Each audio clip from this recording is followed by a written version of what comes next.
fuck is going on? Is it still not there? Sounds like they can hear us. Yeah, I can see some comments. Is it still not there?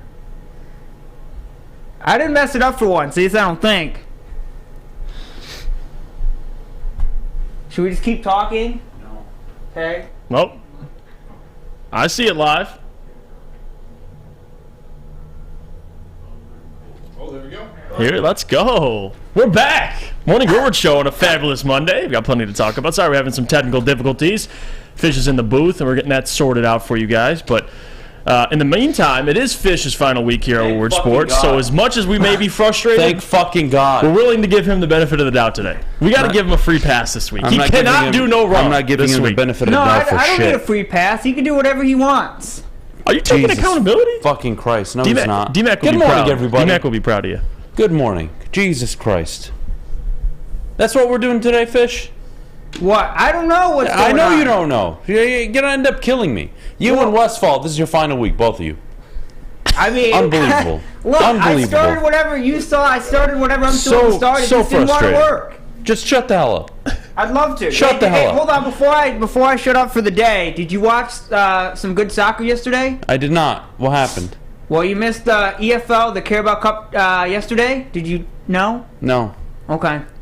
Did There's you? the Scottish one too. Rangers and Celtic. You know what Nope. I was Okay. doing, Fish. I was watching the Red Wings. I was thinking you were watching the fight. Well, but, I hope you guys watch the game Saturday. That's what a real playoff contender looks like. So you're still far away, Yeah. but you're getting there. It's okay. It's okay. Yeah, that game. Yeah. You just have to take those on the chin. That's fine. Levski's. No problem at all. Freaking unit. Lightning are legit. But look, it's Fish's final week at the network. This is going to be interesting. I don't even know how I feel yet. Not that my feelings matter, but this should be interesting. There's that lazy fuck over there. Here's what we got planned today.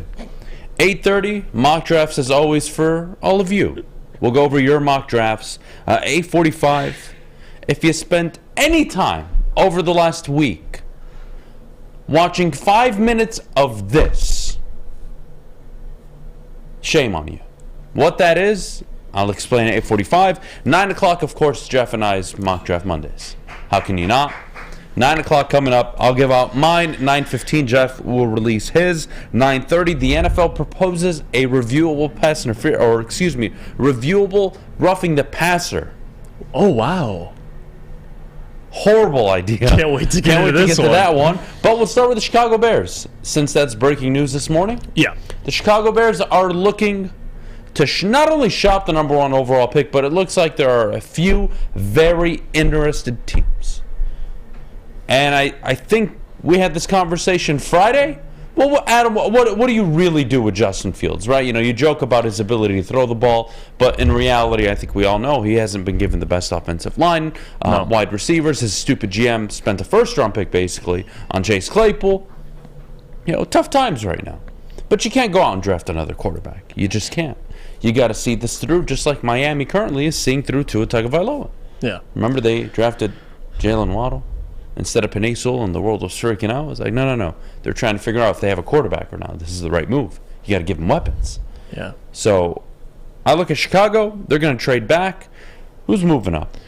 I Is got it Seattle? Probably not. Indianapolis? Yes. Probably. That's the team. Because you have Houston at 2. 'Cause I don't think Houston's moving up. No, they're not. And if you're the Colts and you're thinking, okay, well, we're taking a quarterback, do we wait, stay at 4, and allow Houston to take their first selection, and we'll take whoever they don't take? Or do you jump Houston and you get the first pick, and you could choose any of the quarterbacks you want to choose? I would do that if I'm Indianapolis. And it makes sense for the Bears, too. Like, the Bears, more than just the amount of holes they have to fill on their football team, which is a lot, and it makes sense to trade back if they're not grabbing a quarterback.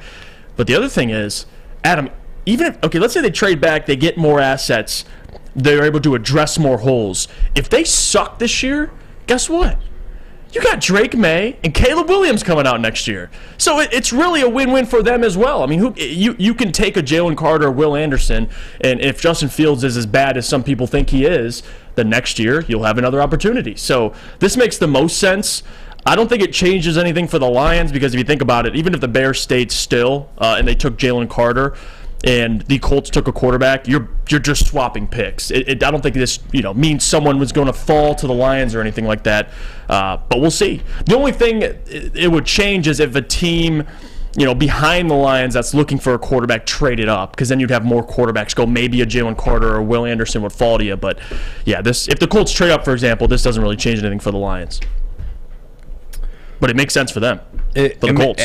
It makes sense, but again, these teams that are trading up, I remember the Robert Griffin III deal, if you guys all recall, when the Washington Redskins moved up a ton of picks. Yeah. And I think they threw away 4 first-round picks. I know a minimum of 3. I know it was 3 for sure. Might have been 4. And they moved heaven and earth to get their guy. And they got him, and he was the offensive rookie of the year, and he looked phenomenal. And then his knee gave out at the end of the year, and then it was all downhill from there. By the way, it was 3 first-round picks in a second-round pick. Thank you. Wow, I forgot how much they really gave up a lot. Yeah. Okay? Now, who's going to do that? Because if I'm Chicago, I'm picking at 1. I at least, bare minimum, now it depends on how far I trade back, but if I'm trading back 2-3 spots, let's say, I'll take a future first, swap picks, and maybe a 4th rounder. I think that's all I can get. Now, if a team from the top 8-ish, 8, 9, 10 range want to move up, you're giving me your future. Because I'm trading back out of Will Anderson, Jalen Carter. I'm trading back out of any possibility of getting a quarterback. It's not happening. And again, every draft class is different. Date yourself. Take this exact board right now, where the lines are sitting at 6, and swap it with the 2021 NFL draft. What happens? And the Bears are sitting at 1. What do? Think about this. You probably take Jamar Chase. Again, no hindsight. Talking about rookies at the time, they were coming out. Nobody knew who anybody was, right? No guarantees. Who do you take number 1?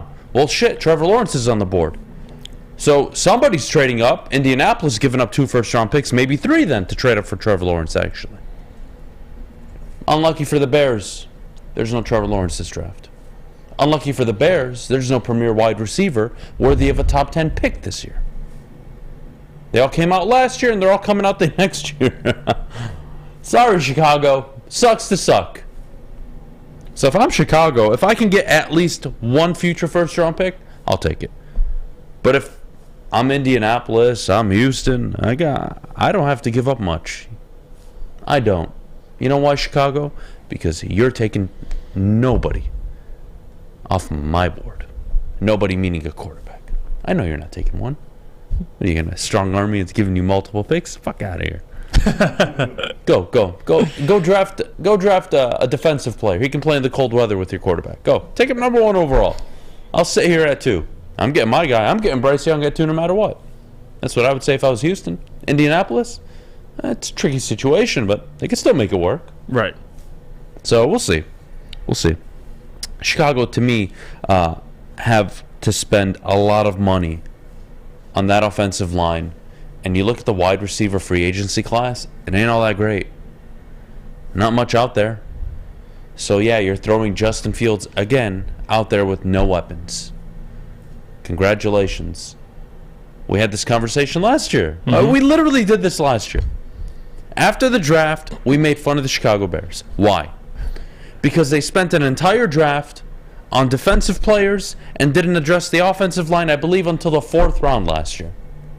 Unacceptable when you have a quarterback going into his 2nd year, which is his most important year. You did nothing. You did nothing to support him. You know what the Jacksonville Jaguars did after Trevor Lawrence struggled his rookie year? Oh, they went out and signed Christian Kirk. Yeah. They went out and got Evan Ingram.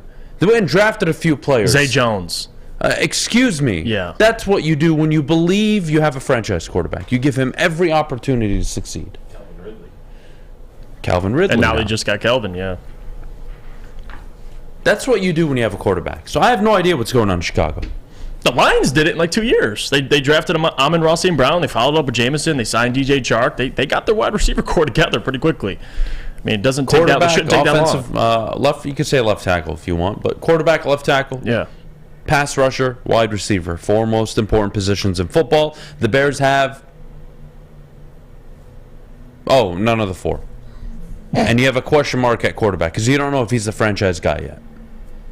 Oh, and you're supposed to figure that out, but you haven't given him an offensive lineman or a wide receiver. Way to go, Chicago. Keep being you. Congratulations. Good morning, Chicago. I hope all of you are very happy and cold this morning. Fuck yourselves. Enjoy trading that pick for nothing. I love this comment in the YouTube chat. Hoofhearted says, in my opinion, Chicago is going to pay Chark. He's going to get $15 million a season for 3 to 4 seasons. I can see the Chicago. I mean, for a market like you said, the wide receiver market ain't that hot. DJ Chark's probably the best wide receiver available. Wouldn't be shocked if they threw some money at him. That's a real good. That's a real team. That let him. I hope they pay him $20 million a year. I hope they pay him $25 million a year for all I care. Good for Chicago. They got money. Good for Chicago. Unbelievable. He doesn't need an offensive line because he can run like Forrest Gump.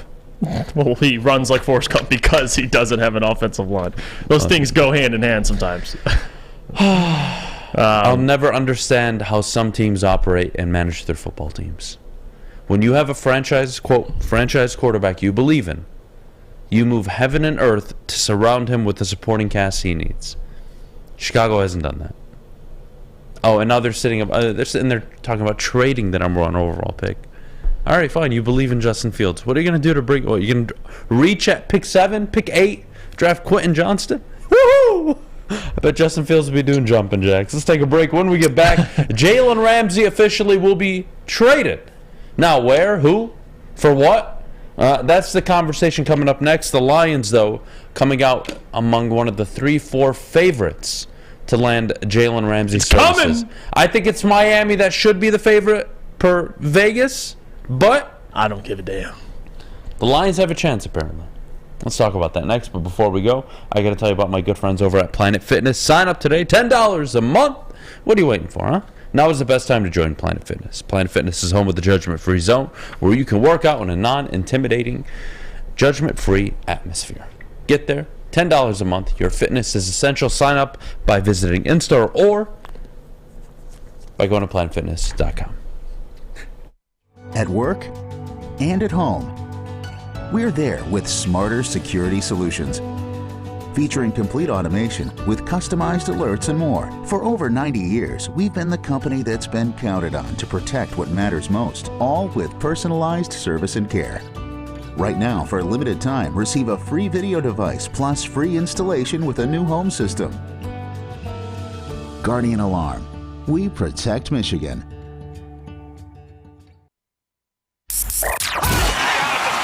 Can't get enough Woodward sports content? Head over to woodwardsports.com right now for up-to-date sports articles and great entertainment news. We have the best writers, bloggers, and coverage all at your fingertips. Head to woodwardsports.com right now to experience all Woodward Sports has to offer. All right, we're back here on the Morning Woodward Show live, woodwardsports.com, 8:16 on a Monday morning. It is officially Fish's final week. For those of you who aren't aware, Fish, Yes, sir. you excited? A little bit. For what's Exciting. Yeah, exciting. Nervous. All the emotions are. Yeah. I'm ready for a what's next too, buddy. I'm sad, Fish. I I really might am. join you. I might. It's like join I'm you. happy for you, but I'm also sad at the same time. Yeah, I mean, I'm not sad. I don't know I'm what's happy gonna for happen you. Friday, by the way. I mean, emotionally me, but also what's gonna happen on Friday. I'm sure you guys have things up your sleeves. Oh hell and- yeah, we do. So I Hell don't know yeah, what's we gonna do. happen on Friday. So we'll. I can't wait. You're gonna be figure it out. smoking a hookah with me on Friday. Oh boy. There's gonna be strippers in that audio booth with you. Not my idea. His idea. Yeah, You can't blame me for the that. entire show. All right. I can't wait. I mean, I might not. Maybe make I'll it- come hold video cameras with you. I don't know. We'll see. Not Alex, sure I can exist Alex, without you, buddy. might have an extra video camera guy if you need him. All right, here we go. Just got my new job, boys. Hey, All right, Jalen Ramsey drawing strong market attention. Obviously, he's one of the 5-6 best corners in the NFL currently. Absolutely. Probably has 2-3 years at most at really prime peak level. I would say 2 more than 3, but whatever. He's still an excellent player. oh yeah. And the Lions have two things. They have a need at corner. Talk to me. And they got a bunch of draft capital. Ah. Jeff, you talk to me. I don't got to talk to you this morning. You talk to me. Make it make sense. Make it work. You know I'm not a fan of giving up two second-round picks. Uh-huh. But this is a need. And if you're asking me, who am I going to pull in the second round of the 2023 and 2024 NFL Draft? Will they be as good as Jalen Ramsey for the next 2 to 3 seasons? Jeff, if I'm honest, I'd have to say no. At that position, I'd have to say no. So, having said no, I think you got to entertain the idea of giving up whatever it takes, maybe, to get this caliber of player. Yeah, that's the number one thing for me, too. I have to find out what it would cost to get Ramsey, but at face value, there is no question in my mind that Jalen Ramsey, I mean, I would welcome the idea of him becoming a Lion. Couple reasons. We saw Amon-Ra vocalize for him. We've seen Jerry Jacobs come out and say how much they want him a part of their secondary, and who wouldn't? I mean, for a team that's kind of on the tip of, or the edge of the cliff of really contending, I wouldn't say they're contending this year, but they're a serious playoff contender. Jalen Ramsey, what he does to a team, which last year one of the worst secondaries in the NFL, and not only that, a team that's competing for the NFC North against the Vikings, this move would solidify their spot as the favorite in the NFC North. It just would, because you have an offense that's going to be probably top 5 to 7 this year, and you have a pretty good defense, a promising defensive line. But those corners, man, I mean, you talk about second-round picks. Whoever you're drafting, and I love Emmanuel Forbes, but if you get him in the second round, you hope he can turn into Jalen Ramsey. That's the goal eventually. Imagine getting Jalen Ramsey, and you have a guy who could play right next year and start and guard number one opposing wide receivers.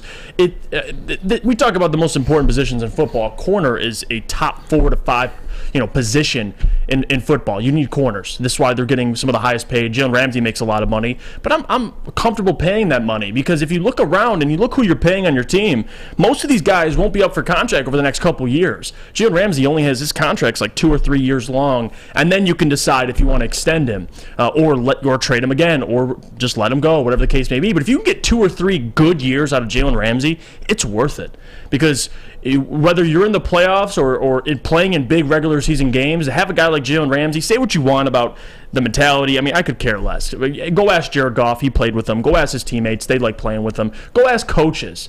Like, don't read what you hear online about, oh, he's a diva. I'm not, especially for Dan Campbell and the culture he's trying to build. I don't think Jalen Ramsey would come and disrupt the locker room. He'd be a great asset. And if you can get him, relatively cheap, I'm not saying, the Rams paid, a couple first-round picks for him. I don't know if that would be the deal, but if it's cheaper, hell yes. Brett Holmes should definitely inquire about him. I don't know why you wouldn't. Like, this is the time you should be. Last year, we talked about, okay, you're not going to be aggressive in free agency. You're not going to be chasing all these guys. But if you're on the brink this year, we're talking about they should be the favorite in the NFC North, damn straight you go be aggressive and try and get guys like Jalen Ramsey. Let me ask you this. You're Jalen Ramsey, okay? Number one, I agree. You try at least to go get him, okay? Mm-hmm. But you're Jalen Ramsey. Put yourself in his shoes. Okay. You got about 2-3 years left of being at the top level of your game. Maybe he bucks the trend. I don't know. But I think 2-3 years at most. Miami's in front of you. Mm-hmm. Detroit's in front of you. They're both offering you the same amount of money. Where are you going? Okay, well, no, and this is why I'm asking this. Not to put you in a pickle. Miami, the state taxes, you're going there. You're going to Miami for a multitude of reasons. Yeah. Yes, the weather's nice, the lifestyle. Yeah. It fits his ego, his attitude, sure. But you're going to Miami because they're going to sell you on, hey, we went and traded for Bradley Chubb. We traded for Tyreek Hill. We're in a win-now situation. We expect to be a contender in the vaunted AFC next year. Oh, and I'm sorry, this is just the reality, even though I want it to be true. Hey, skip Miami. How about you go to Detroit? All right? Look, haven't won a playoff game since 91. Haven't won their division since 93, 94. All right? It's been just over 30 years. You're going to go there, and to the right of you, on the opposite side of the field, will be a rookie corner. On the defensive front, it'll be a rising Aiden Hutchinson, yes, an unproven James Houston, along with a Lee McNeil, who's inconsistent, and probably a rookie interior lineman. Oh, and Alex Anzalone and Malcolm Rodriguez, but you got great safety help with Kirby Joseph and Tracy Walker coming back from an Achilles injury. That's the case. That's the case. Yeah. In a city where, look, I think people give Detroit a really bad rap. I don't think it's a city that people like to think it is. It's just not. It's a way better city than people give it credit for. But Right. Miami or Detroit, you're Jalen Ramsey. You have to pick where you're going to get moved. They're both offering you the same money. It's not even close. But what if he can't pick where he gets moved? Well, then that's a different scenario, and that's where Brad Holmes needs to make a decision, like I mentioned earlier. Yeah. Hey, are these second and third round picks going to be better than Jalen Ramsey for the next 2, 3, 4 years? Mm-hmm. And if the answer to that is no, or even if the answer is yes, but I think his impact on the team right now is more important, then you do it. And you shell out what you have to at this point. I just think it would cost the Lions more than it would for a Miami. Yeah. And at the same time, if you're the Rams, you can either trade them to the AFC with Miami, or you can keep them in the NFC with the Lions. So there's also that part of it. But we'll see. No question Brad should at least be in these and that's the same thing I said about Bobby Wagner. Like, these are players that you want on your team if you're in the playoffs. Eventually you're going to have to spend, guys. Yeah. You can't let me break some news to you, okay? Jalen Hurts, very good quarterback, no? Yeah. One of the 6 best quarterbacks in the NFL right now. I think he's a little higher, but I agree. Just got to a Super Bowl. Yep. Whoa. Is his third year in the NFL? Who have the Philadelphia Eagles drafted in recent memory? Anybody? Jordan Davis? Yes. Anybody else? Oh, free agency, trades. Oh, Gardner Johnson. They were aggressive. Brennan Graham. Ndamukong Suh. Reddick. Yeah, who's an animal. Son Reddick, who's a freaking animal, by the way. Yeah. You have to spend eventually. Look, I'm all for draft capital. I'm all for Brad Holmes. He's done a phenomenal job in the draft. There's no doubting that. But eventually, you're going to need some ruthless motherfuckers on this team, especially on the defensive side of the ball. Remember, Detroit, you were a top 3 offense last year with Jared Goff for most of the season. Jared Goff, yes, a very good offensive line. No running back. Josh Reynolds, Amon-Ra St. Brown. That was your top 3 offense. It doesn't need much to get going. You got one of the 5, 6 best offensive coordinators in the NFL right now. It's looking great. If you were going to spend, why not spend on the defense? Why not bring in a surefire corner? Why not? Yeah, this would be my question. What's up? And this is something I wanted to address too, because I see more people talking about this. Thomas says, you just laid it out. Why would they trade for Ramsey as opposed to waiting for free agency? Because he's not going to be a free agent. And the free agents this year are not better than Jalen Ramsey. And they would cost as much as Jalen Ramsey costs. You can even say next year. Like Ramsey, Gardner Johnson coming out this year is going to get paid. So you pick Gardner Johnson, who played in the best defense in all of the NFL probably, in Philly, with the best defensive front, led the league with 70 sacks. You're not getting 70 sacks this year. How's he going to look? I know what Jalen Ramsey is. Yeah, I have no doubts what he is. I don't have to question what he is. That's the difference. And what is a second-round pick when you own 2 of them? What's a second and a future second for all I give a shit? What is it if I told you you were getting a surefire player? Do you think you can draft a second-round player? Because even Brad Holmes struggles at that. You tell me. Oh, you're worried about the contract extension. You have money up the wazoo starting next year. Mm-hmm. You don't have to pay Aiden, Panay, Amon-Ra, nobody. You don't have anybody walking off this team that's part of your core anytime soon. You can afford Jalen Ramsey. Of course you can. If Philly can afford all these players for a 2-year run, the hell why can't you? And why can't you cut him when you're done with him? Doesn't make sense to me. And even this, I still don't think I don't think he comes to Detroit. But if I'm advocating on why he should and why you should pursue him, you got a pretty good that's case. exactly why. Yeah, I think you're going to run into a brick wall because I think two teams from the AFC are going to come swooping in and say, hey, we're in win now mode, like actual win now, not we think we can win. We'll give you whatever you want. And Dad, on the YouTube chat thread, Dad with Tourette says Sutton and Dean will not make more than Ramsey, and you don't have to give up draft capital. But here's the thing, though. Sign Dean or Sutton. I'll take Jalen Ramsey over both those guys. I'm sorry. Like, I need a guy who can guard number one wide receivers. I mean, you can bring up cheaper options, but if Jalen Ramsey's the best option available, I'm going to be aggressive and try and pursue him. I'm sorry. We can disagree there, but Jalen Ramsey to me is somebody you can immediately, day one, put on number one wide receivers and you can trust him. He's proven it for most of his career. So that's where we disagree, but it's okay. You guys can look at free agents. I'm going to keep looking at Jalen Ramsey. If he doesn't, he's like you said, is Detroit likely? We'll see. I think it's unlikely. But if a guy like that's available, it's a no-brainer. I mean, there's not much to think about. It's Jalen frickin' Ramsey. And you have the worst secondary, in the NFL. Look, what are you going to go? You're going to go sign James Bradbury, Bradley Roby, huh? Marcus Peters. Yeah, none of those guys are even. No, I'm sorry. Look, like I said, make a run. Try to get Jalen Ramsey. I just don't think it happens. No. Yeah. I don't think it happens. And then if you're going to spend in free agency, which, again, is tricky, you need a linebacker, you need a corner. Mm-hmm. You got to make a tough decision. Jalen Ramsey's not going for a first-round pick, guys. It's not happening. The only team that would offer a first-round pick is a contender that's picking at 29, 30, or 31 that says, fuck it. Let's try to win a Super Bowl. That's the only team that would be willing to give up a first. Mm-hmm. The Lions are not Super Bowl contenders next year. It's not happening. All right, let's take a break. When we get back, we'll get to all of your fan mock drafts. Jeff and I will go over yours for the next 10, 15 minutes. 8:45, I have something very nice to say. Oh, you do? I can't wait. About this certain thing. 9 o'clock, top of the hour. Mock drafts start with Jeff and I can't wait.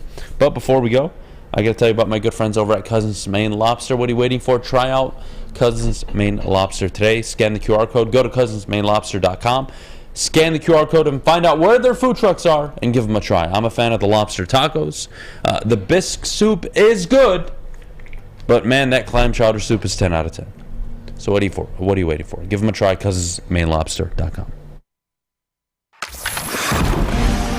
Saturdays at 1 p.m. Make sure you're watching WoodwardSports.com for our new show, Chompin' Puck. He shoots! He scores! With four-time Stanley Cup champion Darren McCarty and Michael Gentry, Chompin' Puck is taking the Detroit hockey community and giving them a voice. Pros to Joes. You'll get the best Detroit hockey coverage around. Chompin' Puck. Saturdays 1 p.m. on WoodwardSports.com. You're about to be shell-shocked. The catch of the day is in.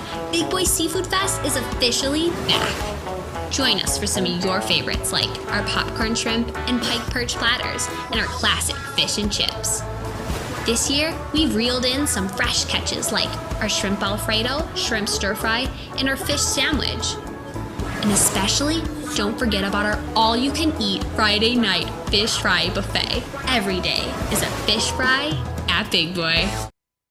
My name is Lee. I've lost 35 pounds on the Custom Health Center program. So the three biggest benefits that I've gotten from this program has been I'm not snoring anymore, I have a lot of energy, it's great, and oh, by the way, look at this. No, I'm just kidding. No, I'm just kidding. Call us at 844-789-THIN or visit CustomHealthCenters.com for a free consultation and get started for as little as $5 a day. Woodward Avenue, the first paved road in America. Woodward Sports, the first sports network born in Detroit and made for Detroit. All right, we're back here on the Morning Woodward Show live, woodwardsports.com as always, 8:31 Monday morning. Your fan mock drafts, we're going to throw them up on the screen a little bit, but before we do, just want to take a minute. Huh? Fish. Yes, sir. So, having it, since it is your last week, I'm going to give you the option. Oh, no. Every day, you can do whatever the hell you want, or have whatever the hell you want. What is that supposed to mean? It means you have five wishes, basically. 5 things that you can ask for that I will not say no. Should I be scared? Because I'm a little scared. No, okay. I'm being okay. nice. Okay. I'm just saying. Jeff, should I be scared? Once a day, you can redeem Okay, be I want honest. something from Adam, and I will not say no. Fair? Happiness. Like, Jesus fucking Christ. One All segment move- of- yeah, well- I tried. Moving on. Let's start. well, Fan mock you draft. can't Throw 'em on have the you screen. can't have one segment, just one segment where you're not angry.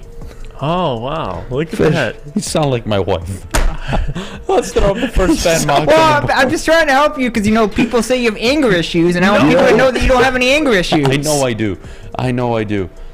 Alex, What? help me. Help me. Let's throw them up on the board. You're so Come on. pure, man. I love you. Let's start throwing fan mocks. Let's start reacting. I'll think of something for tomorrow, the next day, or whatever. We'll see. We'll see. First one. This comes from 9 Drinks, actually. He goes and trades back with Carolina. Gets a 2nd round pick. Interesting. Okay. I love this mock draft. Okay. Before we get to the players, all right, and keep it in your pants for a little. Who sent this? Who sent this? 9 Drinks. On 9 Twitter. Drinks, you sexy son of a bitch. All right. Look.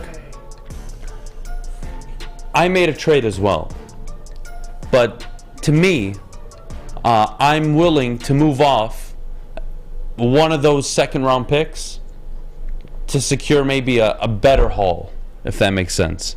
I'll explain coming up at 9 o'clock what I mean by that. But Devon Witherspoon at 9, he gets probably the best corner off the board, depending on who you like, Christian Gonzalez. Yeah.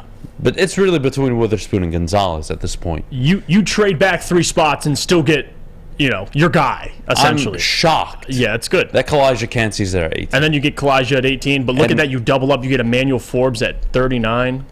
That is an Jack impressive Campbell. draft. He fucks it up at 55, but it's okay. You think he fucks it up at 50. I don't mind Zach Charbonnet at 55. Because look, you get Sidney Brown, and he dresses guard, you get Aiden O'Connell, you take a flyer, and then you get our guy Jake Moody. I'm going to be honest, I don't have too much to nitpick this draft. I don't mind it. I really don't. I like the trade back. I like the first 2 picks. Hell, I love the first 3, 4 picks, to be honest with you. Jack Campbell at 48. Again, let me ask you this, Jeff. If you could move off of Zach Charbonnet, you trade that pick, and I told you could get a future first, What if I told you, actually, that you can get pick 39 in exchange for pick 6, a future 1, and another 2, along with pick number 6. You trade away. Would you do it? I wouldn't mind it. You're getting a future 1. Yeah, no, I would do it. I don't think it's that. It's a good player, mock, but yeah, it's a really good still a mock. great mock. I got nothing bad to say outside of Zach Charbonnet. I got nothing back. The next I one, agree with PFF. That's an A. The next one is from Nagy on Twitter. Let's see this one. Here we go. Same trade back with the Carolina Panthers. I love it. Yeah, Christian love the trade Gonzalez, Kalijah Kancey, Emmanuel Forbes. I put these up for a reason. I knew you'd love Emmanuel who they got Forbes. with pick 39. Yeah, I love it. This is where things get interesting. A linebacker at 48, who is not the linebacker most people take. It's typically Trenton Simpson Or Campbell. Jack Campbell, not Diane Henley, who, if you watch any of his film, he's an athlete, former wide receiver, I believe, by the way. Yes, he is. An athlete, loves to get physical. It's all great. It all looks good, but he has a serious problem reading the game. And as a linebacker, your brain is the most important part of your game before anything. He's an athlete. He checks off all the boxes, but you start running some misdirection, some play action, he is caught in a limbo. It's my one concern with him, but no problem. Moving on. A guard in the 2nd round. Why? Why? I know he's good. I'm going to be honest. Again, I don't hate the players. Zach Charbonnet's a good running back. Whenever I see Zach or Steve Avila being taken, I look at who they got. They addressed. I mean, you got corner, defensive line, linebacker, and then you take a guard. I don't mind it. The only problem I have is when you take a guard over, you have an opportunity to get one of the best corners or one of the best defensive linemen that are available. But he addressed most of the needs before he got Steve Avila, so I don't mind it. I really don't. Throw it back up on the board. Let me continue. Because people forget Jonah Jackson was a second-round pick. That is a very good point. And we love him. I'll live with it. I don't like the third-round pick, though. Sam Laporta, tight end, Iowa. Oh, at 81? What is that, 81? Yeah. Not a fan. You're not drafting a tight end third, second, or first I round. don't know too much about Sam Laporta to give a take on that one. Here, you ready for this? Iowa's offense averaged 3 yards a game and 6 points a game somehow. They averaged more points than yards somehow. It was amazing. I'm not interested in Iowa, let alone a tight end. Eric Gray, solid. Really good running back out of Oklahoma. 5th-round draft pick. I don't mind it at all. Yeah, 6th round. You go, oh, well, you know what? I didn't even realize he traded again. We'll get to that later. Aiden O'Connell, no problem with it at all. 6th-round draft pick. Oh, that was a 6th round? I can't read. I'm blind as hell. Moving on. He trades a 2nd, a 3rd, a 5th, and a future 3rd. Ooh. For Jalen Ramsey. I don't know. It's a lot. Well, the only problem is you take Gonzalez and Forbes, you can't do that. You got 3 corners coming. Yeah, that one I don't know. I didn't even realize he traded for Ramsey up until we got to the end I didn't realize it either. Man, that ruins your board, dude. You can't draft 2 corners and trade for Jalen Ramsey and give up all those picks. Come on, bro. Yeah. Come on, be better. That's too many. It's a good board though. Good draft board, not the best trade.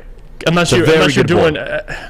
And honestly, it's not just the 3-corner thing. It's more of what he gave up too. I mean, what was the trade again? I gave up a 2, a 3, a 5, and a 3. It's a lot. Yeah. It's a lot. But the overall... Look, you did a great job on the board. I just don't like the trade. Who did this again? Nagy? Nagy, great job, buddy. Yeah, it's actually... You did well. Again, I really, really like the 2nd round. To be honest, after talking with Jeff, it's really solid. 3rd round, not my favorite board, but, it's okay. Can't hit them all. No problem. And I'm not mad at the overhaul of the secondary. Like, if the secondary stinks, bring in those 3, and whoever's the best 3, they can play. So, yeah, in theory, just what he gave up for Ramsey, I don't know. 2 seconds, a 3rd, and a 5th, whatever it was. Coming from Jeff. Yeah. Coming from and Jeff. Usually I'm all for trading for Ramsey, but that trade package. Oh, God. All right, what else we got, Alex? Go ahead and throw them up. But great draft, though. Not bad, huh? Yeah, no, it's pretty good. Well, so far we're like 2 for 2. These are all solid from Twitter. Twitter today. Yeah, I looked at my Instagram. There's some wild ones. Oh, yeah. Twitter looks like there's more common sense people that I've enjoyed getting mock drafts from. Here, we'll do this one. You know what? What? Did you look at it again? What? You know what? No, let's do this, actually. Okay. Alex, I don't want to send this, but damn it, we're going to do it. Okay. Well, we got to address problems, all right? All right. We can't just send all home runs, right? Oh, jeez. Let me just tell you, he takes a running back in the 1st round. Okay, well, No, I'm joking. He does. I was going to say, because I think me and you were going to disagree with the Beydoun thing as well. He didn't actually do that, did he?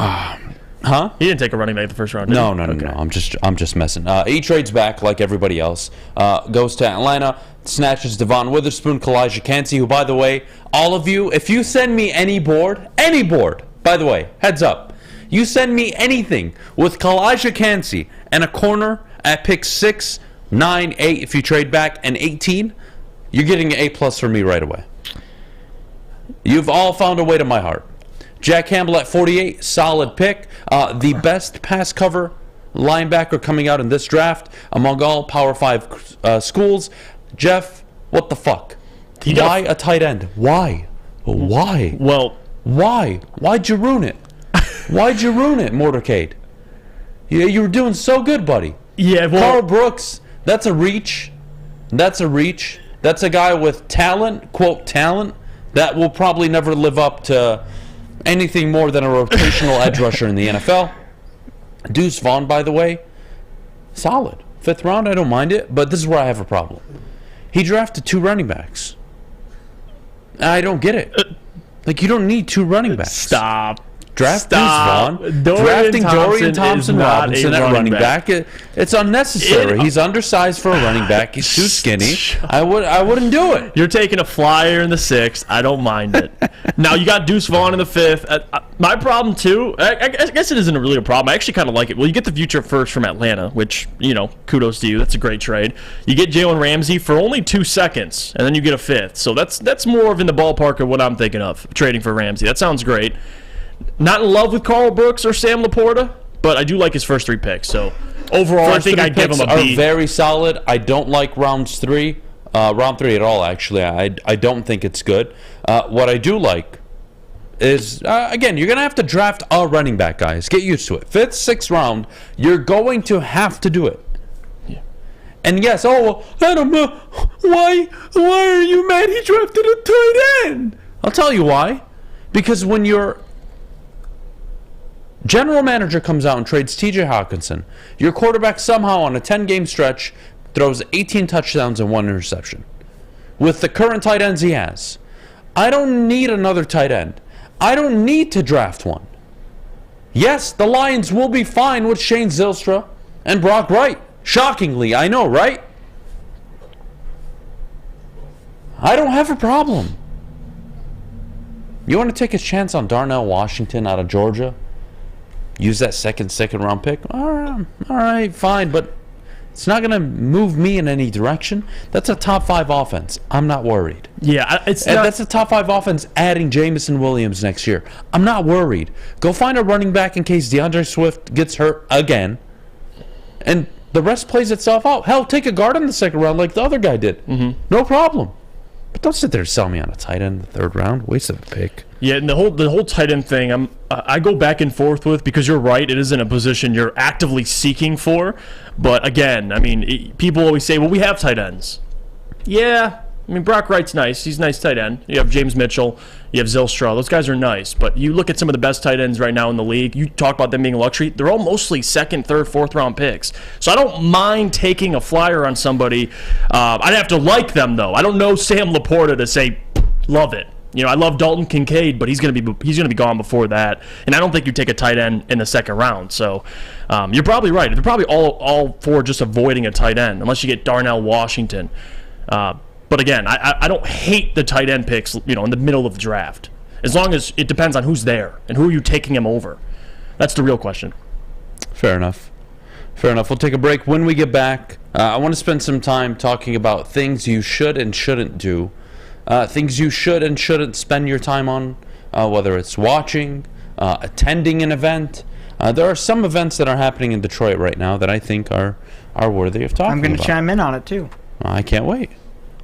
We'll get to that coming up next. But before we do, Jeff, our good friends over at the Sports Marketing Agency. The Sports Marketing Agency helps spread awareness about mental health and substance abuse. Their new podcast, This is the S Word, helps fight the stigma about seeking help. If you or someone you know is struggling, head to thesportsma.com for more information. Love Woodward Sports? Love wearing clothes? Then you should be wearing Woodward Sports clothes. Check out our full line of merch at woodwardsports.com. Just click on Shop. We have all your favorite designs, like Dan Campbell kneecaps, Beverly Hills Golf, Woodward Golf, and of course, our own logoed out merchandise. Men, women, infants, kids all love Woodward Sports. Impress your friends. Impress your boss. Impress your dog. Buy Woodward Sports merch today. Introducing the Planet Fitness Guide to getting that post-workout glow. Step 1. What's your why? More epic energy? Better sleep? Blow off steam? Step 2. Join Planet Fitness for just $10 a month and get moving in our clean and spacious clubs. Step 3. Bask in that post-workout glow.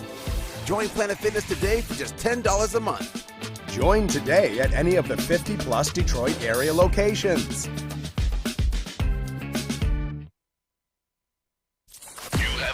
Make sure it's seen and heard. Corner, jumper. Tweet us, hop on the YouTube chat, slide in the DMS at Woodward Sports on all social media. Bowling Warehouse in Hamtramck is the home of the original football bowling game. 2 to play for $12, the unlimited open play. Or you can pay $120 for a lane reservation for up to 10 people. $2 mystery beer machine, full bar. Check it all out, FollingWarehouse.com. All right, we're back here on the Morning Woodward Show live, woodwardsports.com, 8:46 in the morning. A beautiful Monday morning. Jeff, I've tried really hard. I haven't been tweeting as much. I've been off of social media. I've been trying not to... in general or about this topic? In general and a lot about this topic. Oh, okay. I've been trying so hard to just zip my mouth, which I always have a tough time doing. Oh, yeah? I've just tried to zip my mouth and let the season play out. Let the season come to a close. There's about 20 games left. Almost there. Almost done. But I swear to God, I swear to God, whether you live in Florida, California, Montana, Texas, I don't give a fuck where you live. If anybody tells me to be patient with Dwayne Casey and what the Detroit Pistons are building, I swear to God, I'm going to lose my shit. How about we start off with the past few games, how they've been using Jaden Ivey and Killian Hayes on the court at the same time.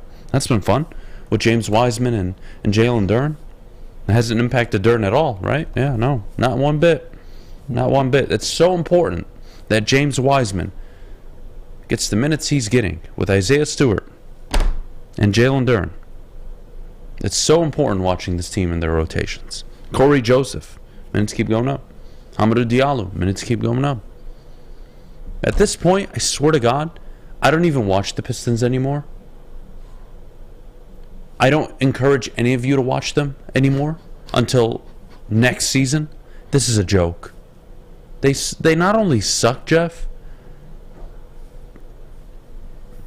Think about it this way. Imagine giving your son or daughter a controller, and you said, "Kid, you can make any changes to my lineup throughout the game. I'm just going to play 2K.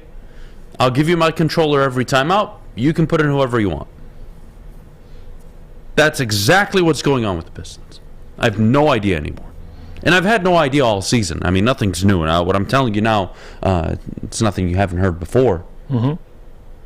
But dude, I'd even watch any games the last week. I refuse to. The only game that people said, "Oh, you should have watched it, Adham," was when they lost to the Magic by 2, and I think Ivy had, 25 that game? Yeah. Yippee! Yeah, he shot the hell out of the ball. ball. And then he went for a double-double. I think it was 10 points, 10 assists. But he played so bad that following game. It's a young team. They're supposed to lose. I know. They're supposed to be inconsistent. I know. And they're going to... But I am ready to move on from Dwayne Casey. I'm ready to see multiple players not be back next year. James Wiseman. What? It's not what. I don't have anything bad to say about him. I don't. It's just... Let's be real. What's the NBA right now? Who's running out 2 bigs every night? Honest to God. Well, a team that does it currently that's winning is the Cavaliers. They have Mobley, the 4. Jared Allen at the 5. Who's your Mobley on this team? Well, Jared Allen, a rim protector. You could say Jalen Duren in theory. Prototype, they're talking. It'd be Wiseman. Mobley is a luxury. Yeah, he's a freak to have at a 4. Absolutely. He can pass the ball. He can shoot the 3. It's not even close. Wiseman, again, potential maybe, but come on, I'm not banking my future on that. No, I'm not even saying anything bad about Wiseman. He's been good actually. Right. He has. And you traded him for a guy you're not going to pay. Yeah, Sadiq Bey. So I look at it more so you're just figuring out who's a part of the future. I think that's more so what this is. I know. Rather than the result, watch. You're watching individual performances. Like for example, Ivy. I mean, I got to mention this too. Even trading Sadiq, I know he played really bad yesterday. But over the last 10 games, he's given you 16, 2, and almost 6 assists. Had a double-double, obviously, yesterday. 2 days ago on Saturday. But I loved what I've seen out of Ivy. You can definitely go through and nitpick a lot with this team. It's a very flawed team. I mean, we all understand that. I've been watching pretty much every game this season, so you don't got to tell me that. But moving forward, I'm not watching these games. I've gotten over the result because I've already sat there in silence a lot of times after games and tweeted out a lot of things that I don't necessarily am proud of. But at the same time, I think just looking at the big picture, this team is clearly tanking. They stink. It's more about just getting, like James Wiseman, for example, you're just trying to give him as much run as possible. Like Duran missed the game, I believe, against the Raptors. He was out. I think it was something to do with his ankle. James Wiseman got the run. So you got to see him play more minutes and get more opportunity than he ever has in his career. He was good. He was solid, and he man. didn't do too bad with it. He played pretty well. So Marvin Bagley, I think, had a good game over the weekend. Bagley but had let's talk almost about 20 and 20. I mean, I know next year I don't want to see Marvin Bagley. I don't want to see Dwayne Casey, that's for sure. And for anybody that wants to defend Dwayne Casey and say, well, look, he's doing the best job he can because, Adam, this is obviously a rebuild. I've seen 5 years of this team getting worse and worse and worse, and you don't need an idiot like me sitting here questioning rotations, all right, or offensive identity and the lack of defensive identity, okay? Jeff's a basketball guy. When there's idiots like me complaining, you have a problem.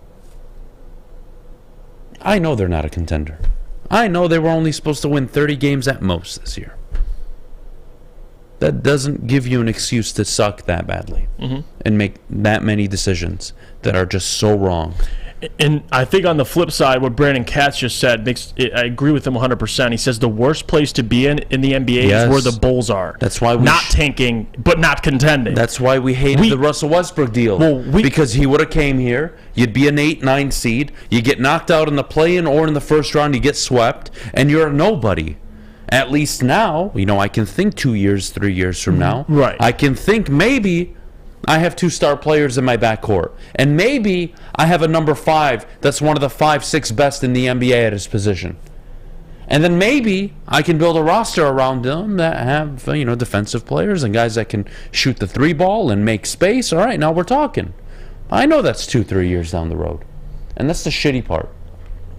Is because you're making me watch players I don't want to see play minutes playing more than my rookie investments. Drives me nuts. Yeah, and that's the thing too. Pistons fans are very aware of what being in that purgatory. They're very aware of what that means. You did it with Blake, Reggie, Drummond, for example, a team that you never thought could contend, but a team that wasn't quite tanking. So I'd rather just eat dirt for 2 to 3 years and at least see something you can, be proud of, a team that's consistently in the conversation. And I think they're on the right path. You just got to give them a chance here. Next year with Cade comes back. If they were 100% a healthy team, I would understand all the criticism. But this year, it's hard to judge it. That's why they're taking chances on an R.J. Hampton or a Marvin Bagley. They're just like, all right, who sucks and who can play? Such a shit thing to watch, though. I understand ruins chemistry, but it's different. There's for no people, balance on the court, and this is why I get the frustration. For somebody, the average Joe Schmo that doesn't really tune into the Pistons or know much about what the Pistons are doing, and he tunes in on a Wednesday night after work and watches the Pistons get obliterated. But I'm not talking to the Joe Schmoes. I'm talking to the people that are invested in this team. Well, then, if you're invested, you should have known what you signed up for, in my opinion, which I'm well aware. So I think it's a little more easier for me to digest. No. Than most people. I signed up for losing, right, along with young player development, right, and an identity. Well, I've gotten 1.5 of that. I've definitely got the losing. Yeah, check that out. I got some youth development, and I have 0 identity. That's my biggest problem. If you sold me on the same Pistons team, losing a lot of games, but man, they play an interesting type of team ball. Man, they move the ball a ton. Man, they create space. Man, look at the way they play. Man, I can only imagine when they add shooters. I can't imagine anything right now. I'm assuming they figure it out. I haven't seen it. I'm not seeing the development. They can't play a lick of defense. And they don't have an identity on the offensive side of the ball. If they did, oh, dude, I'd be chilling right now, feet on the desk, smoking a cigar, not giving a fuck. But you're expecting, an identity to be formed with, your best players being 21 years old. It's a lot of teams. A lot of teams are building an identity. And Bojan's you're not your best player technically, but he's your worst defender. A lot of teams are building an identity in the NBA without their star players on the court. It does happen. I do see it around the league. And I don't want to use it. I'm not even going to say the teams because it's not fair, and some of them are fucking contenders. It's not even fair. But I've seen young coaches walk in the NBA, and for a year, 2 years at most, They're building their philosophy. They're getting the team to buy in. And then the team, with a stroke of luck, nails a pick in the draft, takes a chance on a guy in free agency, and they suddenly turn it around. I got nothing with this coach. I got nothing. But you know what? The best part of the day is coming up next. That's all that matters. NFL mock drafts, Detroit Lions editions. This is 2.0. This is the second iteration of Jeff and I's mock drafts. I look forward to every Monday for this exact reason. I can't wait. I can't wait. I'll give you a hint, by the way. I traded back. I didn't trade up this time. I traded back, like so many of the drafts you've seen. Yeah. And shockingly, nobody had my board. I was expecting everybody to have the same board I had when I traded with Carolina. But shockingly, nobody did. Or at least the ones that we put up didn't. So. And I have an interesting hypothetical that I can't wait to show the people. Oh, God. So. All right, this will be fun. This will be fun. I can't wait. NFL mock drafts coming up. Detroit Lions edition 2.0, second iteration. But before we go, I got to tell about my good friends over at Lady Jane's Haircuts for Men. Open 10-8, 7 days a week, walk in anytime, no appointment necessary. Their awesome stylists will take care of you like they take care of me. So get to a Lady Jane's near you. Lady Jane's, it's wicked awesome. The sports marketing agency would not be who we are without great community partners like Higuera Health and Carol Zaniga. It's an awesome opportunity to partner with your organization. Higuera Health is a comprehensive behavioral health organization. We serve children through older adults with mental health, substance use, and developmental disabilities across Western Wayne counties, and really excited to now be in downriver communities as well. Give us a call at 734-458-4601.